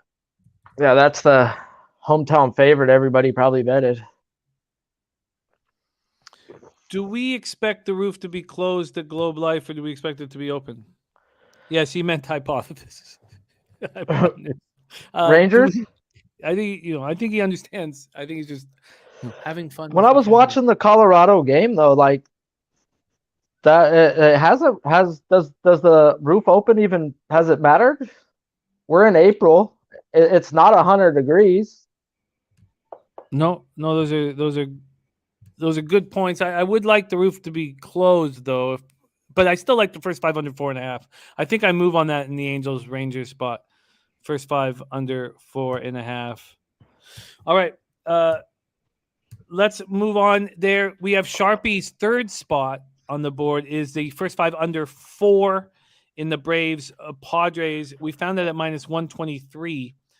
And if I could bet that at minus 123, I'd bet that right now. If that was available to me, I really get it and like it. Tigers, Royals, no action.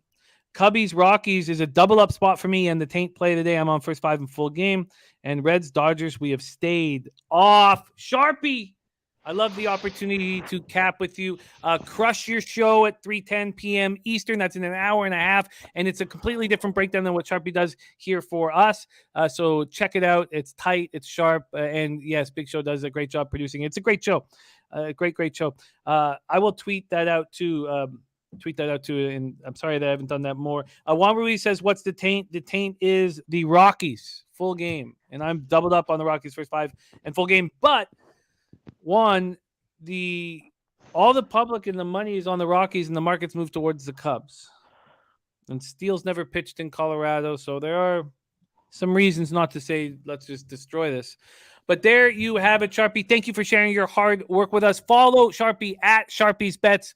You want the epitome of a selfless capper. You are seeing it on the screen right now. Sharpie just wants us all to cash and to win. Sharpie, thank you so much for rolling with us. Any last words for the capper supporting the show? Yeah, man. Shout out to the chat. Smash the like if you guys haven't. April, guys, Autism Awareness Month. Don't be so judgmental when you see a kid out there and you're like, oh, nah, dude, not everybody's born with the same shit. So let's have a fucking blessed day and fucking keep this train rolling, guys. Respect. What a guy he is. There is Sharpie, who you will see on the show weekly here. Let's review NHL action and then put a bow on this. But let's give a big happy birthday to our guy Bunk Hoots, turning 37 today. Happy birthday, Bunk Hoots. Happy birthday. That call's making the end of year montage right there. You guessing a man's age. That's going to be an end of year montage for sure. Thank you. Yeah, it was. Hopefully, it's a sign of glory today. But happy birthday to our guy Bunk Hoots, and happy birthday to our guy R2D2 Finland. Way overseas in Finland. It's perfect time for him right now. I bet he's 6 beers deep, slapping ass. Shout out to Bunk Hoots and R2D2 Finland for your birthdays. Let's do a quick review of NHL. I'm going to get in on the Senators. I've got to decide how at this point. Either team total over or the Sens full game money line, which I'm fine with. I'm fine with that. Blues, Sabres, no action. Gogster's on the Caps at plus 147. He's on the Lightning first period minus a half at plus 103. I like that. And I bet you that's moved now that it's Stolars and not Gibson. Spreadsheet play of the day is Pittsburgh Penguins. Gogster's on the Penguins in regulation. And why would I want to go up against you guys? But if there's no rust, I kind of want to. But I don't know why I would. Red Wings first period plus a half or first period plus 215. I want them. I think they're going to have a good first period, but it is a nerve-wracking spot. Gogster's on the Oilers. Oilers first period at plus 100. I also want the Oilers. I've got to decide whether it's first period or full game. I feel like I have to bet the Stars. I really do. There's Big Show Picks in the house. Says good morning at golf so far for him. And Big Show Picks doing a great job all around, but doing a great job, especially producing the Prize Picks show that Sharpie hosts. Then we've stayed off Sharks, Blackhawks, shit wins of shit, I believe is what we said. And shout out to Mr. Leahy, old Dunsworth. Devils, I moved on Devils first period to plus 180. I didn't want the plus a half at minus 120. Just felt that was just, I put my limit on those turning, favorites dogs in the favorites, which is something I despise doing. But it can't be more than minus 115. You can't do it. And then Knights Flames. I wonder if the play is the under. I mean, this is an important game. The Flames have a chance to shut these guys down, get them out of the playoffs, which would help all of us. We would all be happy if the Knights don't make the playoffs, because if they get in, they're going to be dangerous. They're going to be very dangerous. And then Gogster and I are both on the Canucks minus 1.5 at minus 115. And I don't want to give out a birthday pick because it's Loshak's thing. And he does such a great job at it. But if I was to give out one, and it makes me nervous, it would be the Canucks on the puck line, minus 1.5 to take care of the Coyotes tonight, to smash. And if that's the case, and the Canucks need this, and they need to keep rolling, why wouldn't that first period? And what was my hesitation to not back them in the first period, I wonder? And I guess it was, would you come in sloppy because you're facing the Coyotes? No, you need to win this game. Minus a half at plus 15? Why wouldn't I add that? Next first period, minus a half at plus 115. Why wouldn't I add that to my action tonight? All right, there you have it. We got a ton of programming today. Ton of action, especially in baseball. Jose, is there an NBA Pub Hub to talk about what's going on, or is that today? No, I don't think so. I think that they're doing it mañana. That makes sense. Why don't you stay on with me here, Jose? Jose's got a big show at 5:30 p.m. Eastern. Babano is his guest, and Babano will be the guest every Thursday here on Pub Sports Radio. You're the next white whale that we have to reel in. I've got a couple white whales that I'm trying, that I'm actually just annoying to get on, and eventually they'll come on. And yeah, you're the next white whale. So I'd like to come on. And the only thing is that I've got a chance to take the family away here for a couple days over the weekend. That's the reason why I wouldn't be on your show out this Monday coming up. But I'll be on it very soon. Oh yeah, I mean it's Easter. So I mean, come on. Yeah, gonna do a little Easter egg hunt for the kids and stuff like that. Get them get us Oh, out of yeah? town here. You put money in there? You putting some Uh, hundos in there for Ella?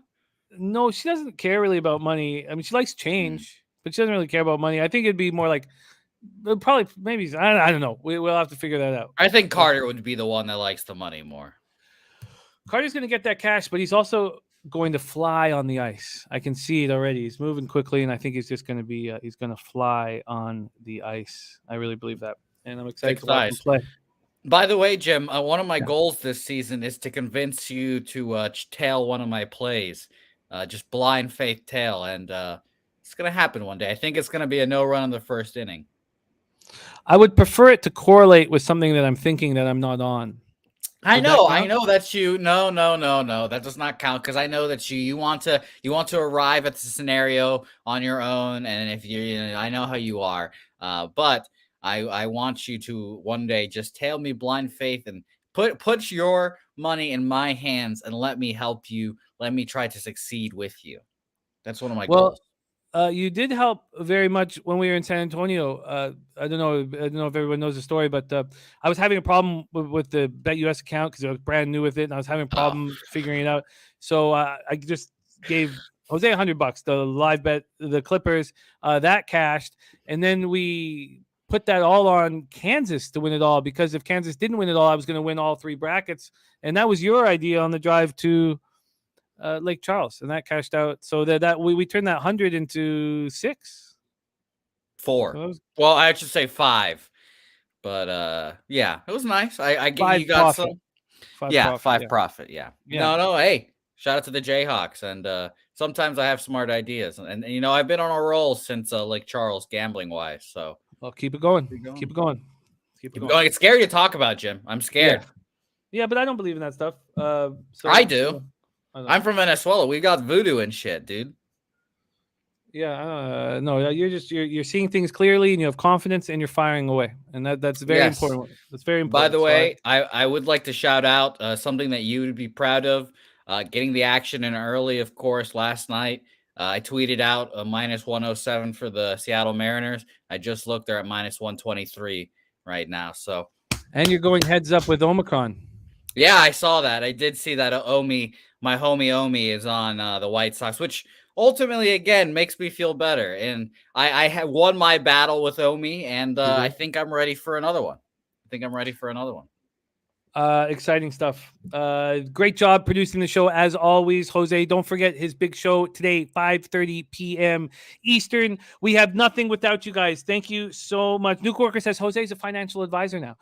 Billy Friedrich, Mr. Gogster, Mally Mal. Nice to have Mally Mal back in business with us. I love the guy. What a spectacular capper and great friend. Real Deal Prime, El Dorado, Custodian, Unc Oliver. Unc Oliver was the one who figured out through. And it doesn't matter to me if it doesn't win. I mean, obviously you want your bets to win, but the finding that angle with the Lightning first period -0.5, I think was well done. And both Mr. Gogster and I will be tailing your action. There's Razor Sharp picks. LJ from H-Town, Bunkhoot celebrating his 37th birthday. Jared TG, Matt Paulin, Sean Pulliam, Juan Ruiz, Moose Money, Real Deal Prime, Dav Fenn, Jared, TG, Nasty, Nate, Guillermo Zertucci.